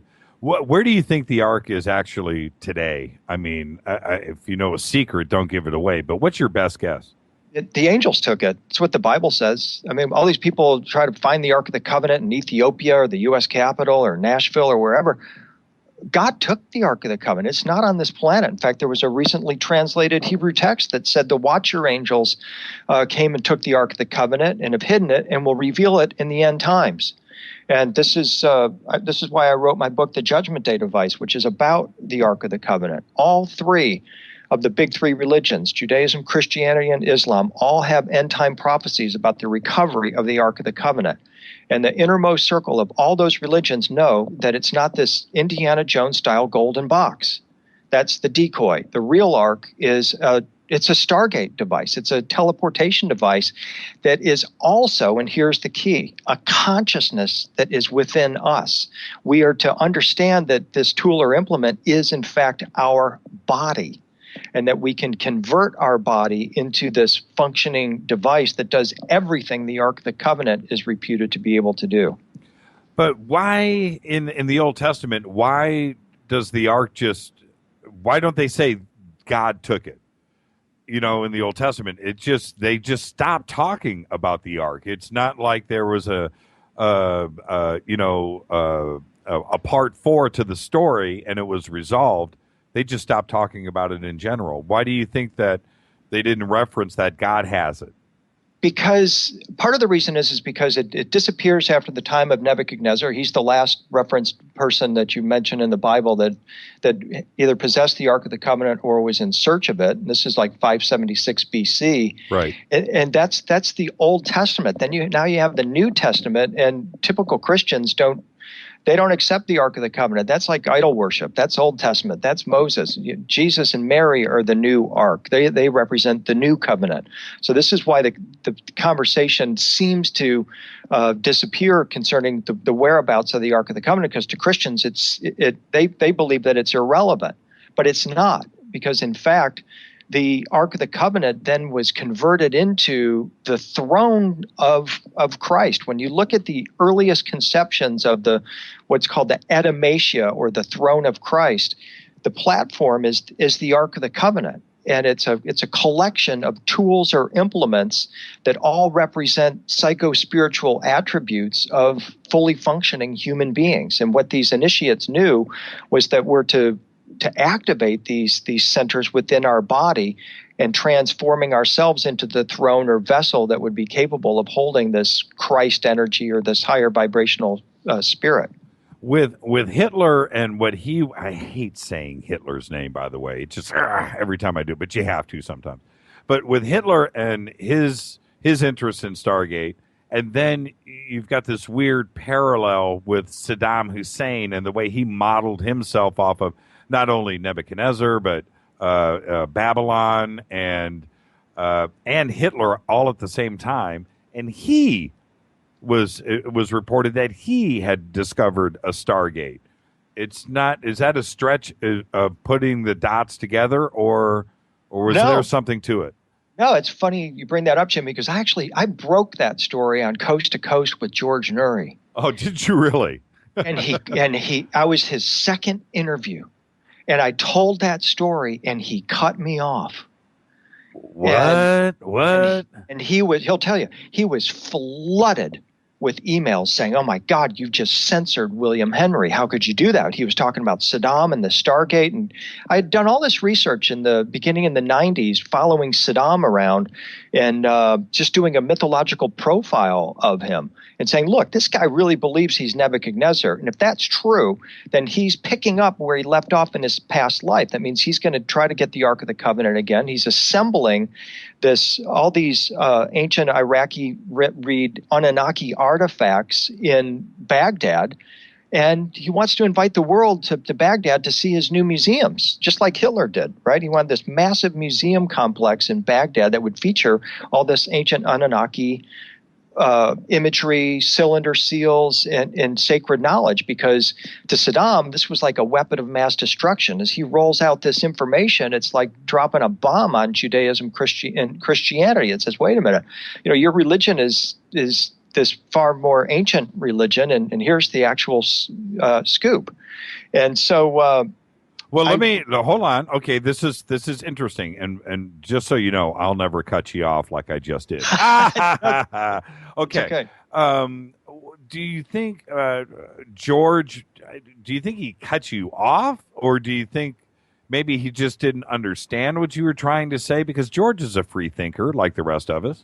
I think, you have to ask him, but I mean, we joke about it all the time now. Whenever I see him at an event, he always tells the story when he introduces me that I was his second interview. I started rolling out this story, and maybe he was a little distracted that night. He wasn't quite paying attention. And the next thing I know, the interview's over, and he's getting hammered by the listeners.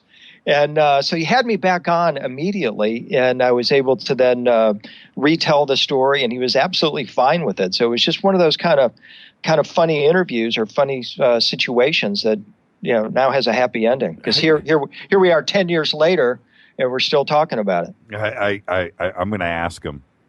I'm definitely going to ask him. I want to know. I mean, to get uneasy, because it is. I just told you I can't say Hitler out loud. I don't like talking about Saddam in a weird way. I'll tell you the truth, William. I feel bad for Saddam Hussein. He never really did anything wrong, and he really got violated. He got his country taken for no reason. That's a whole nother discussion and everything else. But whatever his fascination was with the Third Reich and how the Ba'ath Party was put together and modeled after this, well, okay, whatever. It's just the way that he did things. But he was onto something.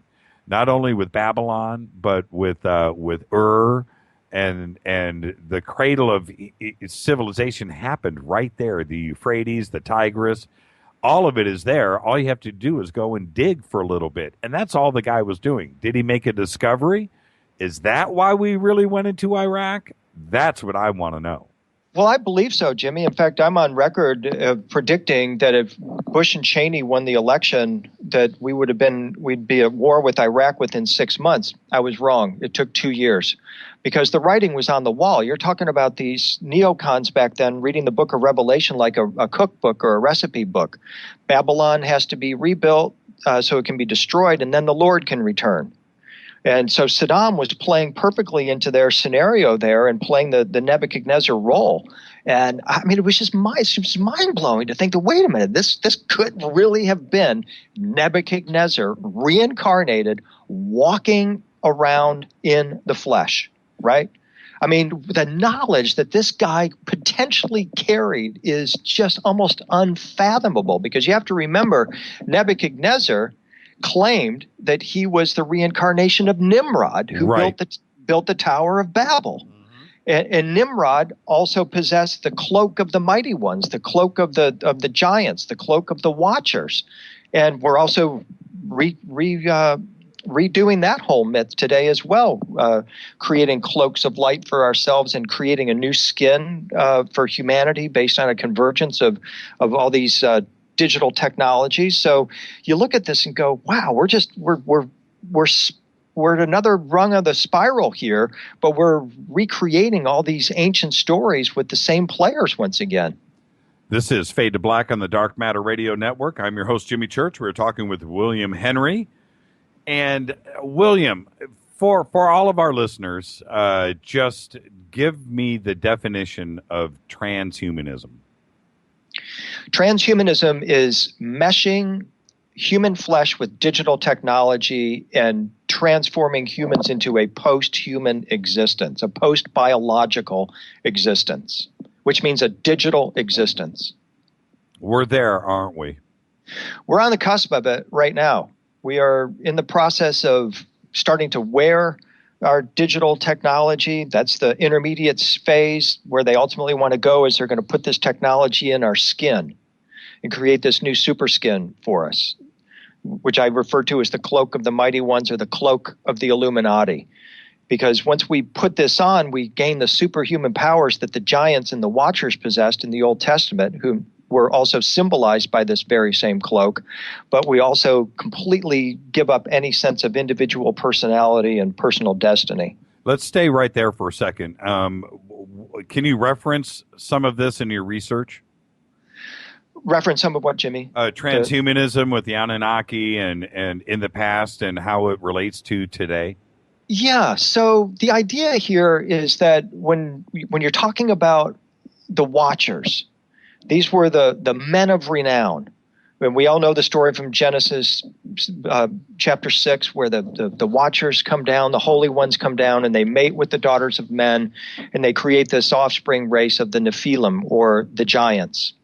And a lot of people think that the giants are somehow like these just super tall beings with the elongated skulls. You know, they're 8 and 10 foot tall, and that's a possibility. I don't pay any attention to all that, not because I'm not that interested in it or don't believe in it, but because the way I understand the giants is that they were called the mighty ones because they were given by the Watcher angels this cloak or garment of light that gave them superhuman capabilities, made them giants, in other words.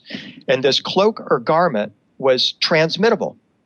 Adam possessed it. He brought it out of the Garden of Eden. It was passed along through the line of Enoch, all the way through to Elijah. Jesus possessed this garment. It's a transmittable garment of light that once a human wearer puts on this robe or garment, is transformed into a luminous or luminescent being, a shining being that has all these capabilities like levitation, walking through walls, instant materialization of wishes, all of these capabilities. And what I see, and this goes back to I started taking a look at this in my 2003 book, The Cloak of the Illuminati, is that we are seeing a convergence of technologies today, genetic technology, genes, computer technology or bits, nanotechnology or atoms, and neuroscience. Bits, atoms, neurons, genes, bang! They're all converging into one technology that is aimed at the skin and the creation of a new super skin for humanity that gives us unlimited capabilities, longevity, immortality, super consciousness, super intelligence. We can levitate. We can jump over buildings. All of the capabilities that you find already described by the Watchers and the giants in the Old Testament stories and the stories of the Essenes when they put on this super garment or garment of light. So I look at that and say, okay, we're recreating this garment of light, this power cloak as we speak. It's happening. It sounds like the resurrection. It is the resurrection. I don't want to. I don't know. Am I going out on a limb? Because it sounds like what Mary was doing with the shroud and the oils and his rainbow luminescence, and of course he split. Exactly. This is exactly it. And so this was why I wrote my book, The Lost Secrets of the Watchers, Ascension, Resurrection, and Perfection, because there's a lot of books out there about the Watchers, calling them demons, fallen ones, yada, yada, yada. Okay, fine. We get it. Right. But what were the Watchers doing here? What were the secrets of heaven that the Watchers brought here against God's will?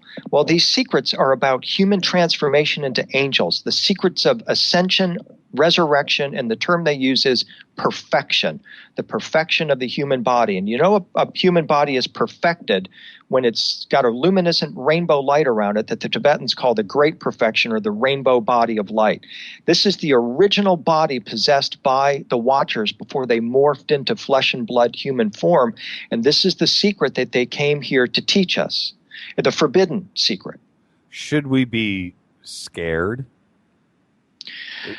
I try to be neutral on this, Jimmy, when I do my talks about the transhumanism and how it crosses over into the ancient world.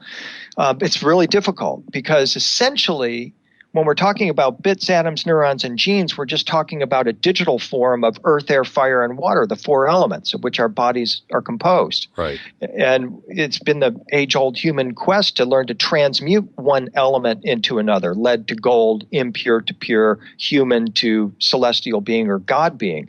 And maybe this is how we're going to do it. But then you look at it and you go, well, wait a minute, where are these transhumanists going with this? They're saying, well, okay, we're going to fulfill that Christian prophecy of the new kingdom of heaven on earth and the resurrection or rapture of the body into a new body of light. And we're going to do that by making a digital copy of the contents of your brain and downloading it into an avatar that exists in a simulated reality. That's their version of heaven. And your soul that will be transported to this heavenly realm is defined as everything that you put on Facebook, every photo, every phone call that's recorded by the NSA, every email that you send is their definition of your soul. And they believe that they're going to have these artificially intelligent supercomputers that will be able to reanimate your life in this new digital heaven at some future point. I had Michio Kaku on earlier this year on Einstein's birthday. And he said that's exactly where we are right now. We have the ability now to upload our conscience, our memory, our brain onto a computer. We can do it today, right now. Right. Exactly. And this is the fulfillment of the Christian end-time prophecy of the new Jerusalem, the new kingdom of heaven on earth, and the new bodies of light. And so this is the choice, and this is where I take people in my presentations say, if you can hang around for the next 10 years or so, you are going to be offered this choice to be able to have this form of digital resurrection and immortality if you choose. But that means you're totally going to dispose of anything organic. You're going to leave this realm completely behind, and the human body will never. You won't inhabit a human body any longer. And there's just something about it that says stop. We can't break the skin barrier with this technology, and I don't see the ultimate purpose in wanting to download ourselves and live in a simulated reality. There's just too much fun to be had out here exploring the cosmos. So you wouldn't do it if you were given the choice? No, at this point, with where I'm at right now, what I know now, no, and I won't allow them to break the skin barrier with any of their technology or any of their drugs or those kinds of things. That's where I draw the line. I think that the confluence of the technologies not only includes the bits, atoms, neurons, and genes, it's also a pharmaceutical technology that they're bringing in as well. And my advice to people is keep yourself as healthy as you possibly can, eat as healthy a diet as you possibly can, think as pure and loving thoughts as you possibly can at all times to protect yourself from this influence, because they're coming. They're coming for us, and whether it's an Archon conspiracy that they're going to try to consume us and eat us like food, I can't say that for sure. But what I can say is that what you want to do is your greatest source of protection from the digerati is the greatest source of protection you have from the Illuminati, and that is to raise your personal frequency of vibration, to lift to connect with your light body and live from the power of love rather than the love of power. And if you don't believe William, look at his picture. He's actually 179 years old. He is healthy as can be. If you were okay, but another way to look at it would be this: if you were given the option to jump on a starship right now, transfer your conscience digitally, so you could be immortal and shoot across the stars for 100,000 years, would you do that? Yeah, I don't know, because I still wonder if we're actually going to be able to build those warp craft like that would enable us to travel the stars. Because as I understand it, and this is just maybe a bit of personal dogma here, flesh and blood can't inherit the kingdom of heaven, is what the Bible says. And the Sumerians were kind of going along with that same concept, that we have to transform into our primordial state, our light body state, in order to access the stargates and wormholes that permeate the cosmos. And that's the track that I'm trying to get on, is to say, well, okay, how do I then follow the path of these great masters and avatars, from Padmasambhava to Jesus to Apollonius to Enki?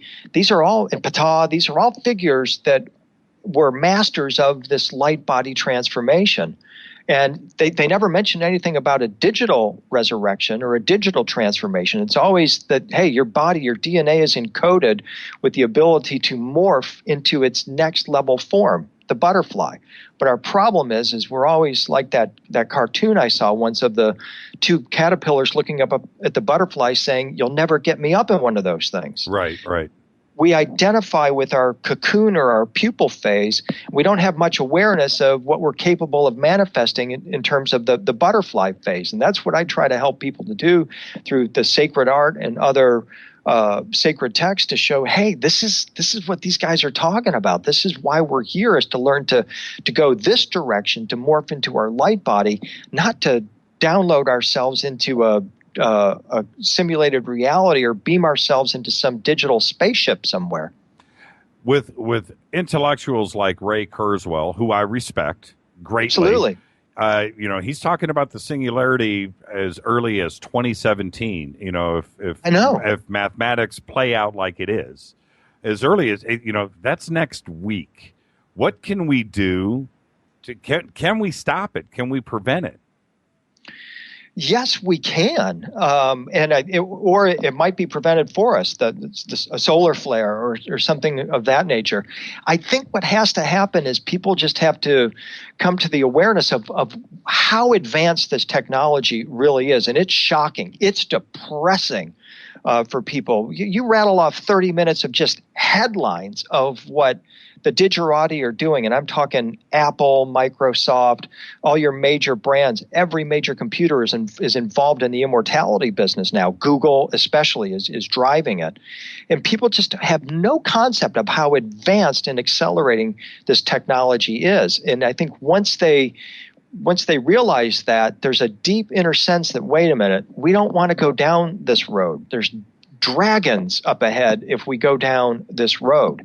And I'm not saying we need to make war on the digerati, but at the same time, I think there needs to be at least a conversation about this. The religious people are totally asleep about it. Christians should be so pissed off right now because they are mocking you. Right. They are absolutely mocking you and your God and your whole concept of reality. And they're saying you can eat that.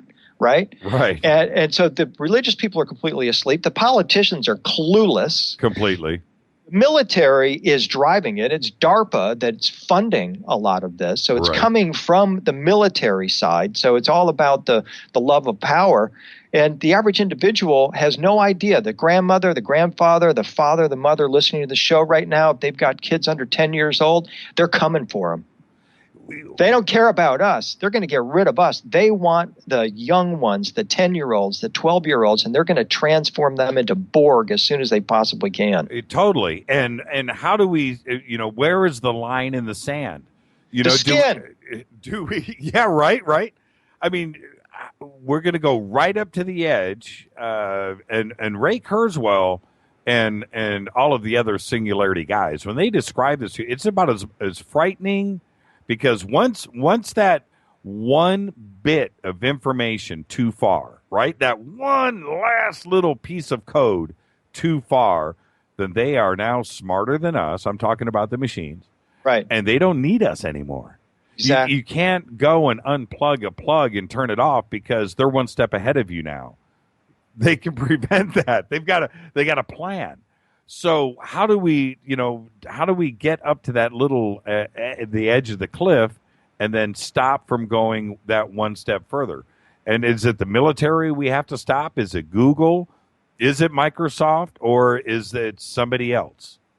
Well, I can, on the planetary level, say you can absolutely directly point to DARPA, the Defense Advanced Research Projects Agency, because those are the ones funding this. They're putting out all the papers for adding new chromosomes to our DNA, doing all of this work towards building the super soldier and the super skin and this new elite version of humanity. Whether or not they're getting instructions from some other group above and beyond, as some people allege, right. I can't say for sure. But all I can point to is say for certainty that this idea of creating a master race was not an idea that just came out of Adolf Hitler's head. This goes all the way back to the book of Genesis. This began when the Watcher angels came down and brought the secrets of heaven and the secrets of human transformation and technology. They're the ones that originally brought the idea of technology to Earth.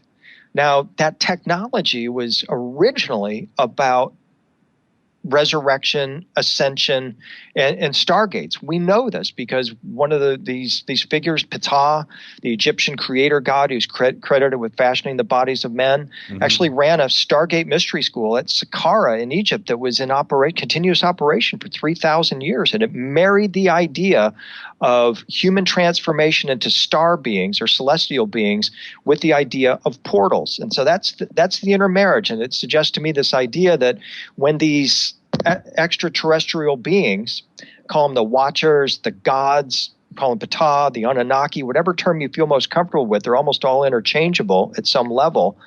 When they came here, this is the reason they came. But somewhere along the line, the whole program of a resurrection planet is hijacked, and suddenly we have this digital version of a resurrection. But to me, it all goes back to that original ancient story. Fascinating to me. Do you think? I mean, just fascinating if you look at it like that. So okay, I'm going to ask this in a very fundamental way. Whether it's DARPA, whether it's the government, whether it's big business, whether it's the Illuminati, the New World Order, are you suggesting that there is a constant communication with ET and they know the arrival and the agenda is ET's and not ours? Well, it's a possibility. I mean, I'm open to that as one way of approaching this. And I think we can't simply dismiss it because, again, the history is there, this history of intervention. And from our perspective, 5,000 years is a long time, but from their perspective, it's just a blink of an eye. And it could well be that this is the continuation of this ancient plan or program that began thousands of years ago. And now here we are experiencing the culmination of it. And this is why so many of the symbols are repeated. I mean, when we're talking about humankind originally being, quote unquote, imprisoned by an ulterior force, we go back to the Garden of Eden story when Adam and Eve are given their original coats of skin. Because before Adam and Eve take of the wisdom of the knowledge of the serpent, symbolized by the apple, they are living in a place of pure light and pure love, and they're light beings.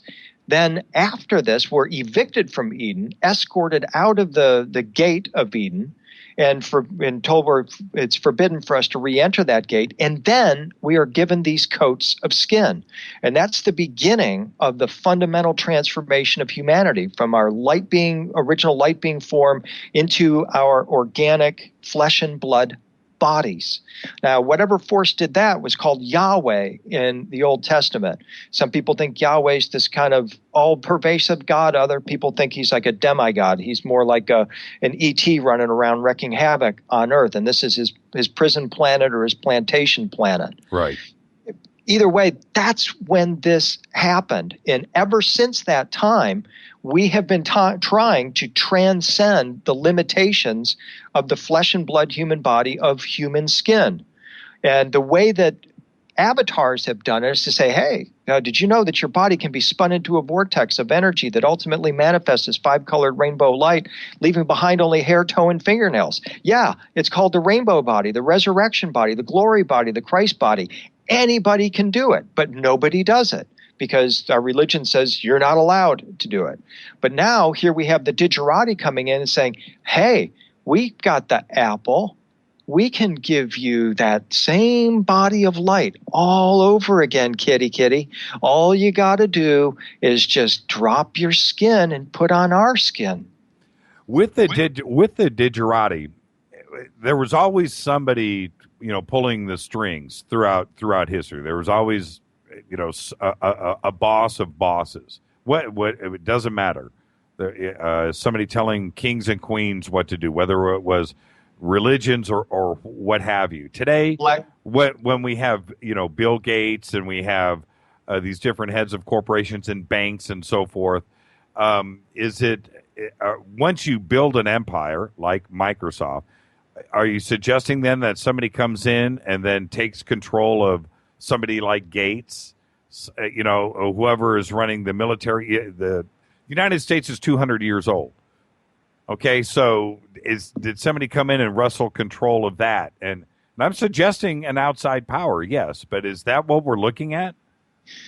That's a good possibility, Jimmy, and I don't have personal direct evidence that actually happens, but I can go along with you as a hypothesis that is what transpired. Absolutely. Interesting. Okay, I'm going to do a couple of things really quick. This is Fade to Black on the Dark Matter Radio Network. We're talking with William Henry. William, I've got a bunch of questions here on Twitter, but would you want to take a couple of quick phone calls before we wrap up? Love to. Okay, 323-825-5045, 323-825-5045. We'll grab a couple of quick phone calls. I'm going to ask you a couple of fun questions from Twitter. Is the Shroud of Turin the real thing? Yes, absolutely, without a doubt. No question about it. I've personally experienced it, sat in front of it in 2010, had a mind-blowing experience with a golden light being that suddenly shot out of it and entered in my consciousness. What? Whoa. I'm not letting you off that easy. What happened? Well, my wife Claire and I, we went to Italy in May 2010 when the Shroud was on display. And you of course, you line up with thousands of people when you go see it, and they allow you to stand in front of it for 2 to 3 minutes and take photos and all that. Most people file out of the chapel, but you also have the opportunity to sit and pray or meditate in front of the Shroud and stay as long as you like. So that's what Claire and I did. And I'm normally not an experiencer type. I'm pretty open-minded, consider myself open-hearted, and just kind of go with it. But I never go to a place like the pyramids or whatever with the intention that I'm going to see something or experience something. And it was the same way with the Shroud. But what I do is I will ask the pyramids or I ask the Shroud, please tell me your secrets. So I'm just sitting there with my eyes closed in front of the Shroud, meditating, and all of a sudden, here comes this golden being out of the Shroud and is suddenly on top of my head, pouring this kind of light into my consciousness. And the thing is, and I'm seeing it through my third eye. I'm not seeing this with my open eyes. My eyes are closed. It's a third eye kind of experience, an inner light experience. But the thing is that my wife Claire had a similar experience with a golden orb when she was meditating beside me. Okay, I'm going to ask the simple question. How did you feel? Was there a physical change? Was it all in your mind's eye?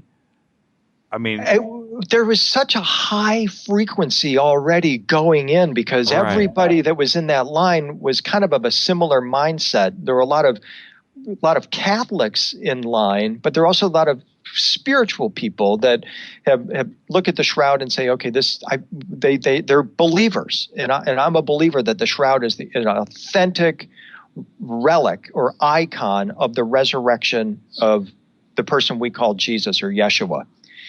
And so I was already kind of in a mindset to say, wow, this is a really powerful experience. It was a very loving procession, if you will. People treated it as a solemn religious experience that they were going through. And so maybe that contributed to this sense that, okay, something could possibly be experienced here. But I wasn't, again, going in with the intention of, I'm going to go connect with the shroud. It just happened. And yes, it did leave me with this sense of kind of elation, almost bliss. Say hi to Star 6. Star 6, say hi to William. Quick question. What do you got? Oh, quickie. Oh, there's no such thing as a quickie on this one. Okay, yes, there is. Less than 3 minutes. Well, good evening, and boy, am I impressed. Another incredible interview by you-know-who. Listen, I have one question. Why is it that all of us who believe in the law of one cannot get together to get even their neighbor next door to understand the ultimate golden orb is, in fact, love?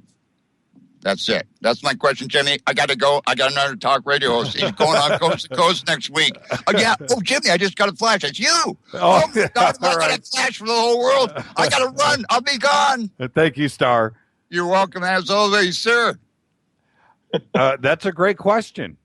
Yeah, I think it's because we're so attached to the physical that's all we see when we look at a person, is we're constantly making these judgments about, are they young, old, tall, short, fat, ugly, whatever.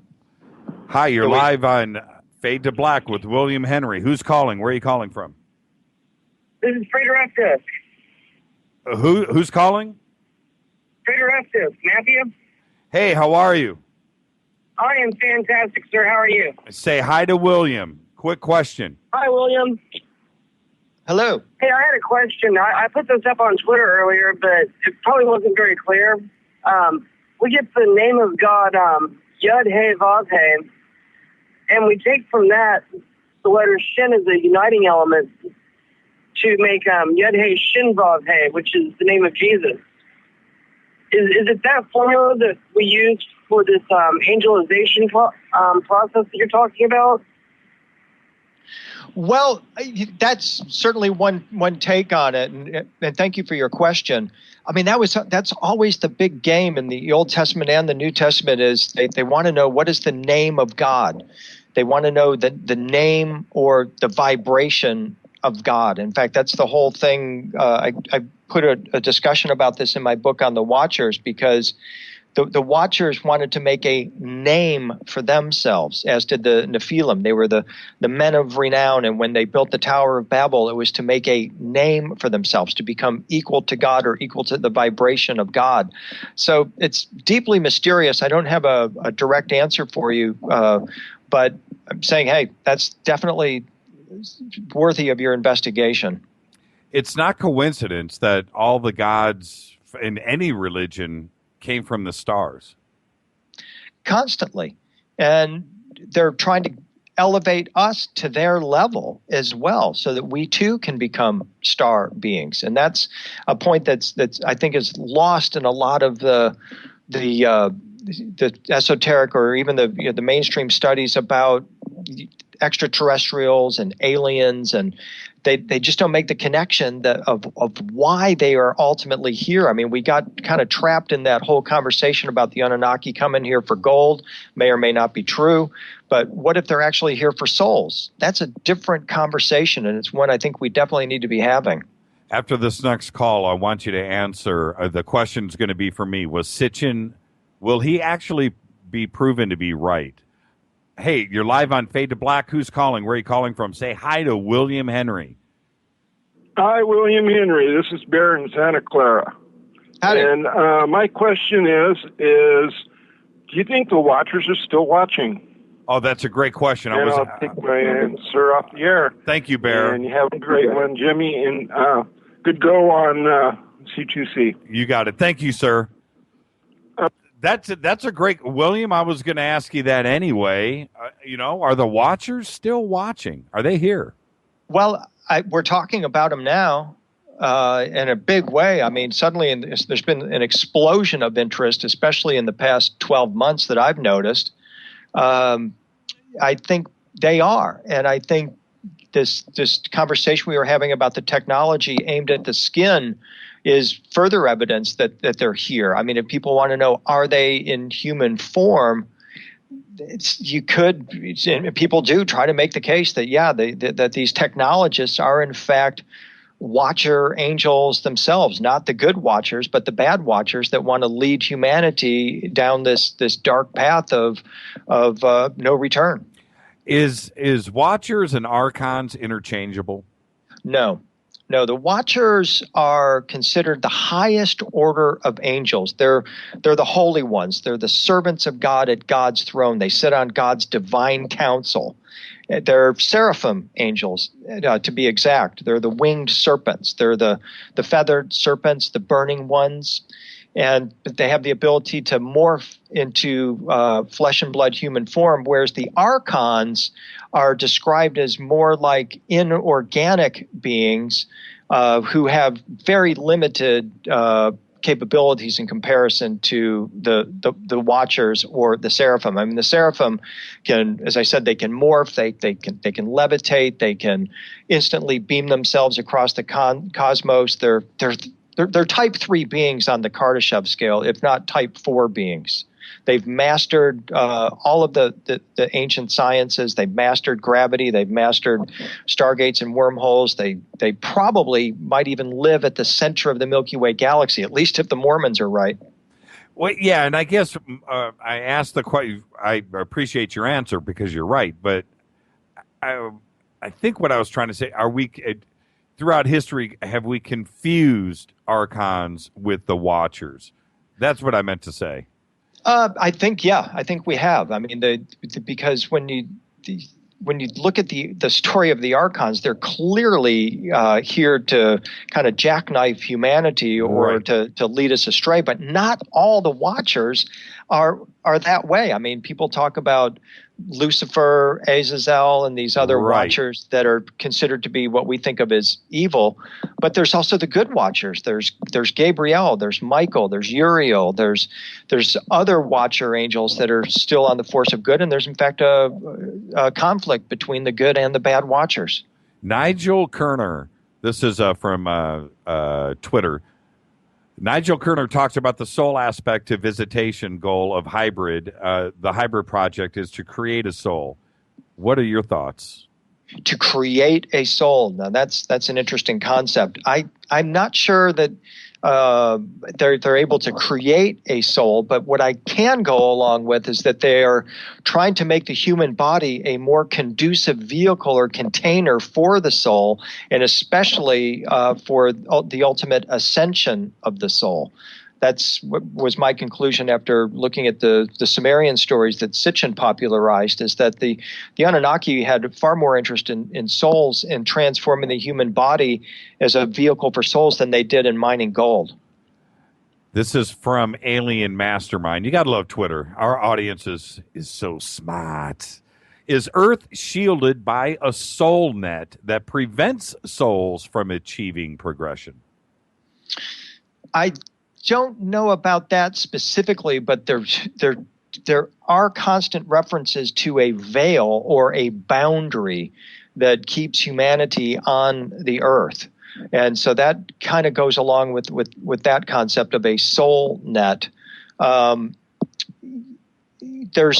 That was one of the big arguments that the Essenes made when they wrote the stories about the Watchers and came up with this new superhero, Enoch. He was an Old Testament figure who was mentioned briefly in the Old Testament, and the Essenes around 150 BC made a superhero out of him and cited him as an example of the new human, the translated man, the man that could be taken up into heaven and transformed by the Watcher angels into an angelic type of being. So it was the Essenes who said, wait a minute, we can break through this boundary. Everybody else says, the Old Testament says, oh, no, you can't go to heaven until God invites you. God directs your ascension. The Essenes said, oh, no. We think this whole thing's permeable. We think that there's holes in space and beings are constantly coming and going. And all we have to do is learn how to become a little bit more like the angels, and we can do it too. And that's the Watcher revolution that the Essenes started putting forward. And then they came up with this prophecy about of the new human beyond Enoch, of a new superhuman being that would be able to demonstrate all these advanced human capabilities, and that was Jesus. Back to my question. Do you think Sitchin ultimately is going to be right? I think Zecharia Sitchin was a prophet in a way. He definitely had that Old Testament vibe. I first met him around 1995, and it's like, oh, yeah, okay, so you're one of those guys, one of those scribes from the temple types, right? Right. And I think he was very dogmatic in his beliefs. I think if Sitchin were writing today instead of in the 1970s, he would have a completely different take on the Anunnaki. Meaning what? Well, he wouldn't have them putting around in rocket ships. He wouldn't have them coming here for gold. He would really be focusing more on on the gateways that they talked about and human transformation, because that's what the Anunnaki stories are ultimately really about. When you talked with Sitchin, how was his conviction? Did you feel that he believed what he was saying as a prophet? Well, I know he did, yeah, and he was just not that open to conversation. In fact, in his presentations, he would make people write down their questions. You couldn't freely interact with him, nor would he answer debates. And so that tells me that, okay, well, he said his piece here. It's in my books. I just spoke it. It's the truth. That's all you need to know. When in fact, I think investigators such as myself are wanting to look at more angles and look at it from different viewpoints. And so I've always been kind of game to take on some of Sitchin's detractors and actually defend him, saying, hey, you're right. He's wrong about some of his assertions, but he's right in terms of the big picture. And so to answer your question, yeah, ultimately I think Sitchin will be, his legacy will remain intact. You're saying that the conversation would only go one way. Yeah. Interesting. He wasn't the type of guy where you could just sit down over a beer or a cup of coffee and say, Zach, let's talk about the Anunnaki. Oh, no. That wasn't going to happen, at least in my experience. And perhaps it's because I was, an up-and-coming author and I wasn't worthy or whatever. But I was around him for a period of about 10 years at various conferences around the world and had opportunities to spend time with him. And he just wasn't the kind of guy you could sit down in the lobby of a hotel with and talk about guitars with. Really? All of the heavy cats out there that I've sat down and talked with, that's one of the things that I appreciate with all of those guys is they are willing to, I hate to say this, such a cliche, such a passé thing to say, but they're willing to step outside of the box and talk freely, not only about their own research, but, and discuss it. Yep. And if you're not willing to do that, that's when I throw up the question marks. I just do. Well, and see, Sitchin, in his defense, if you mailed him a book, he'd mail it back to you, saying that this was mailed to me. I did not open it, did not read this, have no interest in it. Thank you very much. And the reason why is because he wanted to protect his ideas. He didn't want to be accused of reading Lawrence Gardner or anybody else and saying, oh, this is anybody's work but Zecharia Sitchin's. And so that's just the way he rolled. That was his modus operandi, and I respect that. I mean, because he was the guy there for a long time in the pre-internet days. But then when the internet comes out, and all of a sudden you've got some newly minted scholars out there that are looking at this, going, "Hey, wait a minute, there's some flaws in his work here, and this needs to be addressed." Now, this is a question just for me. I'm just having fun. Okay. David Icke and the reptilian agenda. What's your position on that? Because you obviously believe, as I do, that we've been visited. We're being visited right now. A lot of people know it as fact that don't want to talk about it. But that's where I stand. But what about the reptilian running of the world in politics and religion and so forth? What's your opinion? I used to hate all that and think, and I've actually interviewed David Icke and talked with him about that and got his definition of what a reptilian is, which he had modified slightly to say a reptilian is someone that has no empathy.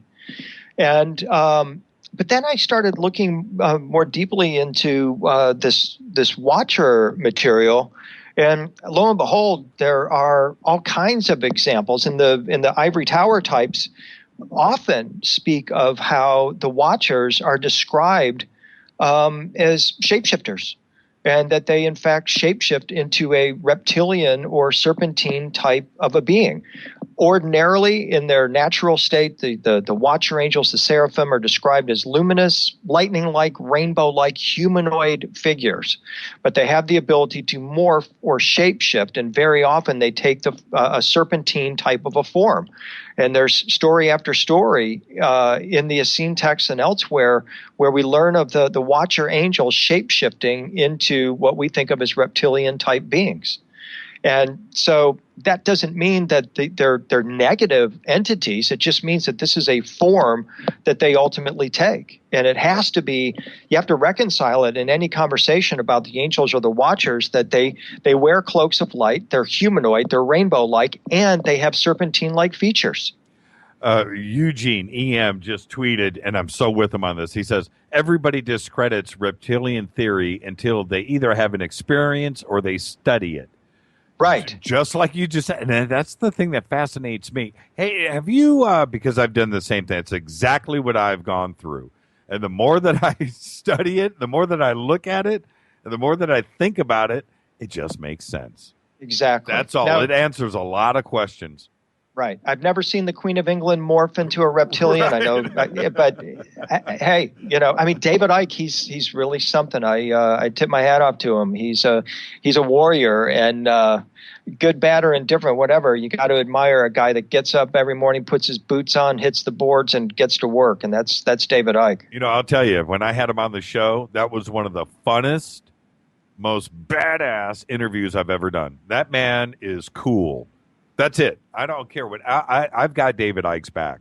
That guy is cool. He's a true gentleman. What I wanted to say now that I've stroked David Icke, have you seen any of those videos? Those reptilian? Did you see the Secret Service Obama speech? Secret Service guy morph into the reptilian. Have you ever seen that? No, I missed that. You haven't seen that? No. Okay. Very simple. Just Stephen Mailer just signed on. I think I'm going to get him on in a couple of weeks. He's a genius. Just YouTube search Obama Secret Service reptilian. Watch that speech. And what he's doing a speech, and I think it has something to do. I don't know if it's here but I think he's speaking to the Israeli government, or so. I think that's part of it. Maybe it's the United Nations. I don't know exactly. I've seen it so many times, but that's a small part of it. But there's a Secret Service guy standing in front of the podium, and he's looking around the room. And the way he's looking around, he's directly in front of Obama, maybe 10 yards in front. And the way that he's looking around the room, you're waiting for the forked tongue to come out. I'm serious. That's the way he's looking. He's got a definite cold-blooded nature about him, this side-to-side thing. And then there's a camera behind Obama facing out back to the crowd. So you're looking at this guy's back now, okay? And he turns his head, and his ear disappears. His ear, disappears. And you have to see it. You have to see the video. It's crazy. Wow. It's crazy. They aired it on the news. I was here. You watch this, and you're like, no way. And then I watched a couple of other videos. There was a guest on a talk show. Name escapes me, but you can search it on YouTube, where this guest is talking. And it's like Dr. Oz or one of the daytime talk shows, Oprah, whatever. Right. And this lady's eyes go reptilian on camera. Wow. Yeah, it's great. Okay. Eugene just tweeted out the video, and it's called Obama Shape-Shifting Reptilian. Watch that. Watch it. It's pretty cool. I can't explain it. And I don't know if it's pixelization because it's a digital zoom on the camera. I don't know.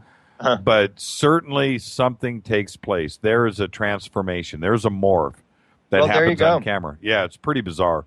There you go. Well, that's exactly what they said about the Watchers in the Zohar and some of the other Gnostic texts. They said this is what they do. Yeah, somebody just tweeted, dude, that in that video, that was definitely weird. Yeah, you've got to see it. So what have you got going? What are you doing now? You just got back from Europe. So what are you doing? Well, I am presently just kind of chilling out. I've got a few road trips coming up. I'm going to Reading, Pennsylvania, and Dallas, Texas, and I'll be in Los Angeles 1st of December doing events. And you can check out my website, williamhenry.net.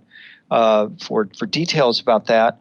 And I'm in a real deep research phase right now. I'm following up on the Essene research I was talking about earlier, and really excited about pulling some of the stuff on the Dead Sea Scrolls out of the ivory tower and putting it out here in our alternative circle here, because I think that, again, it's my primary focus right now, Jimmy, is to say, look, people, we gotta, if you haven't got the wake up call yet, this may be the last call. And it's time now for us to really gather our forces and decide, are we serving the love of power or the power of love? And trying to make it as clear as I can for people about the choices that we're making right now, and do my very best to be part of a conversation here where people are aware of exactly what is coming down the pike here in the next couple of years. Steve, say hi to William. How's it going, William? Very well, Steve. What have you got for us? Last call of the night, really quick, Steve. How are you? I'm doing good since I'm working on my 79th life here. We'll talk about that later. That was interesting, wasn't it? That's crazy. Okay, what have you got for William, real quick? William, if we ever have the great opportunity to have disclosure brought upon us, which religion do you think would fold up first, and which religion do you think would hold out the longest? Oh, great question. Thank you, Steve. That is a really great question. Well, I think, with all due respect, I mean, just historically, you would have to say, well, the progression is that the Christian religion superseded the Jewish religion, as well as the religion of Zoroaster and the ancient Egyptian religion. I mean, it's really clear that that's what was going on with the introduction of the advent of the Christ spirit when it came on the planet. Then 600 years after that, you've got Islam that came into the picture. Buddhism was pretty much concurrent with early Christianity.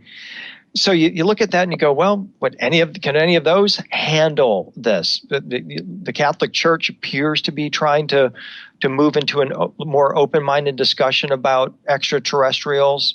So I guess I would have to say that I think Christianity has the strongest bet for surviving. And ultimately, the reason why is because in the esoteric circles of Christianity and the Gnostic circles, Christ is a celestial being. He's a light being that came from the deep regions of the galaxy and took on human form.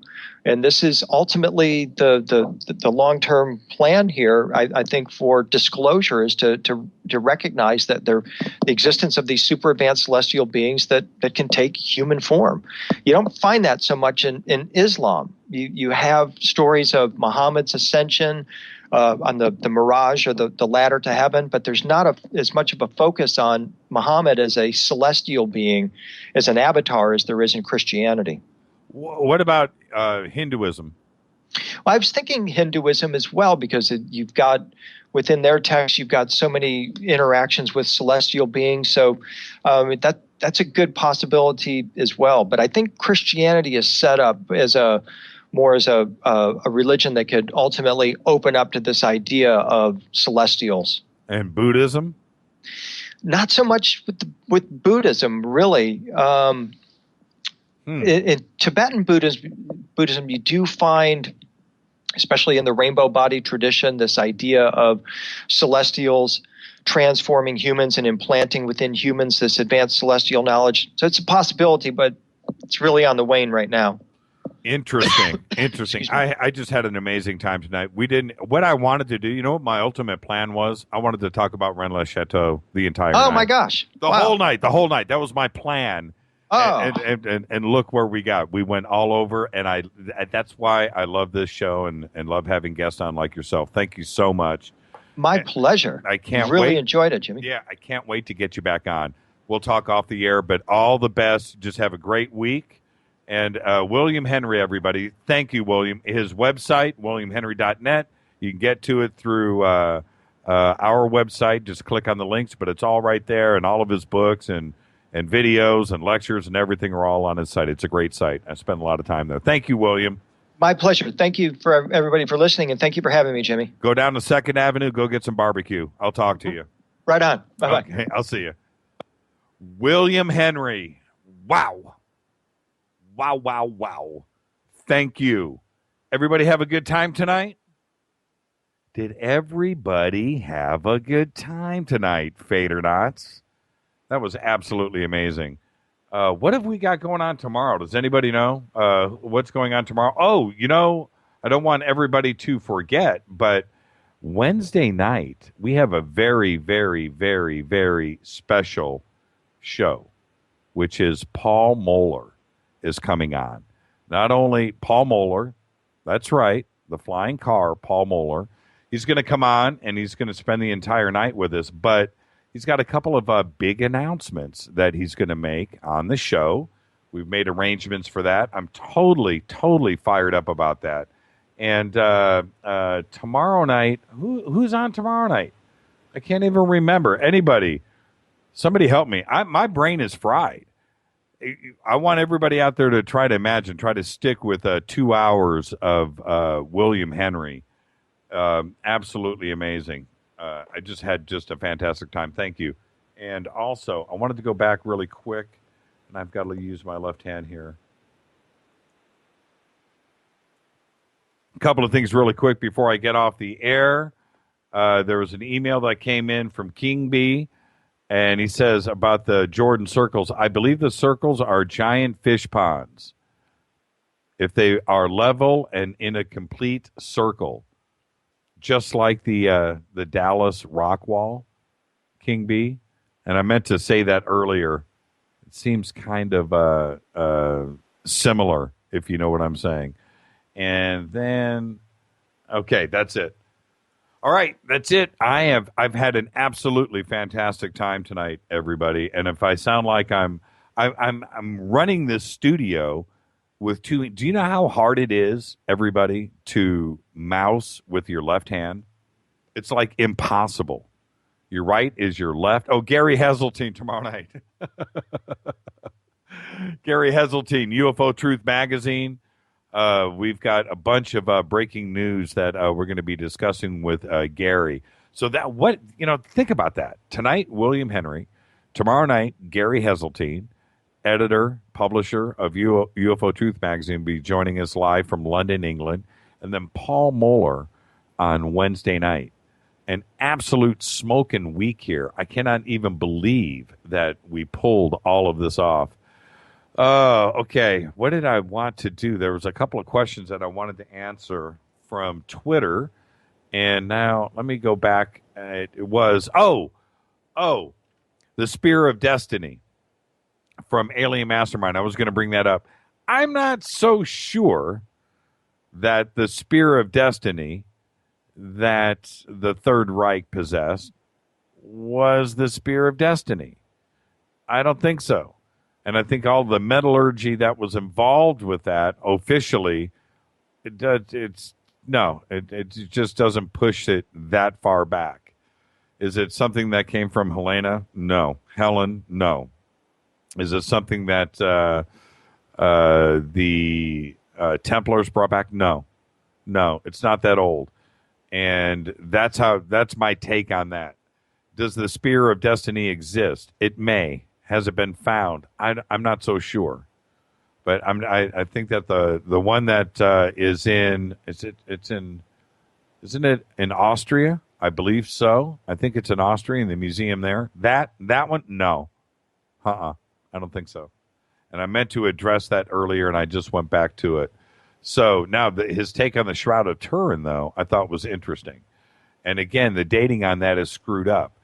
And the comparison of the two, if you think about it, is the carbon dating and the metallurgy and the carbon dating that was done on the Shroud of Turin and everything, putting it, at 700 AD, 1000 AD, 1100 AD, like it is with the Spear of Destiny and the Shroud of Turin. Are those is the dating being messed with on purpose? It's a possibility. It really is. As you know, all theories are on the table. This is Fade to Black, only on the Dark Matter Radio Network. Thank you, William Henry. I got to get him back on the show. Thank you for everybody calling in. Coming up next is The Unexplained, followed by Expanded Perspectives. Special thanks to Keith Rowland and Art Bell. Fade to Black's executive producers, Rita Kamarian. Show is produced by Hilton J. Palm, Mark D. Kovar. Hey, Jonas. He's been promoted. Special thanks to Mr. Johnson III. Announcers are Steve Harder, Gene Vito, and Mark D. Kovar. Music is by Doug Aldrich. Intro by Spaceboy. Fady by Dale. Graphics by Method. Fade to Black is produced by KJCR for the Dark Matter Radio Network. I'm your host, Jimmy Church. Tomorrow night, Gary Heseltine, UFO Truth Magazine, live from the UK. I want everybody to be safe tonight, and I'll see you tomorrow. See ya.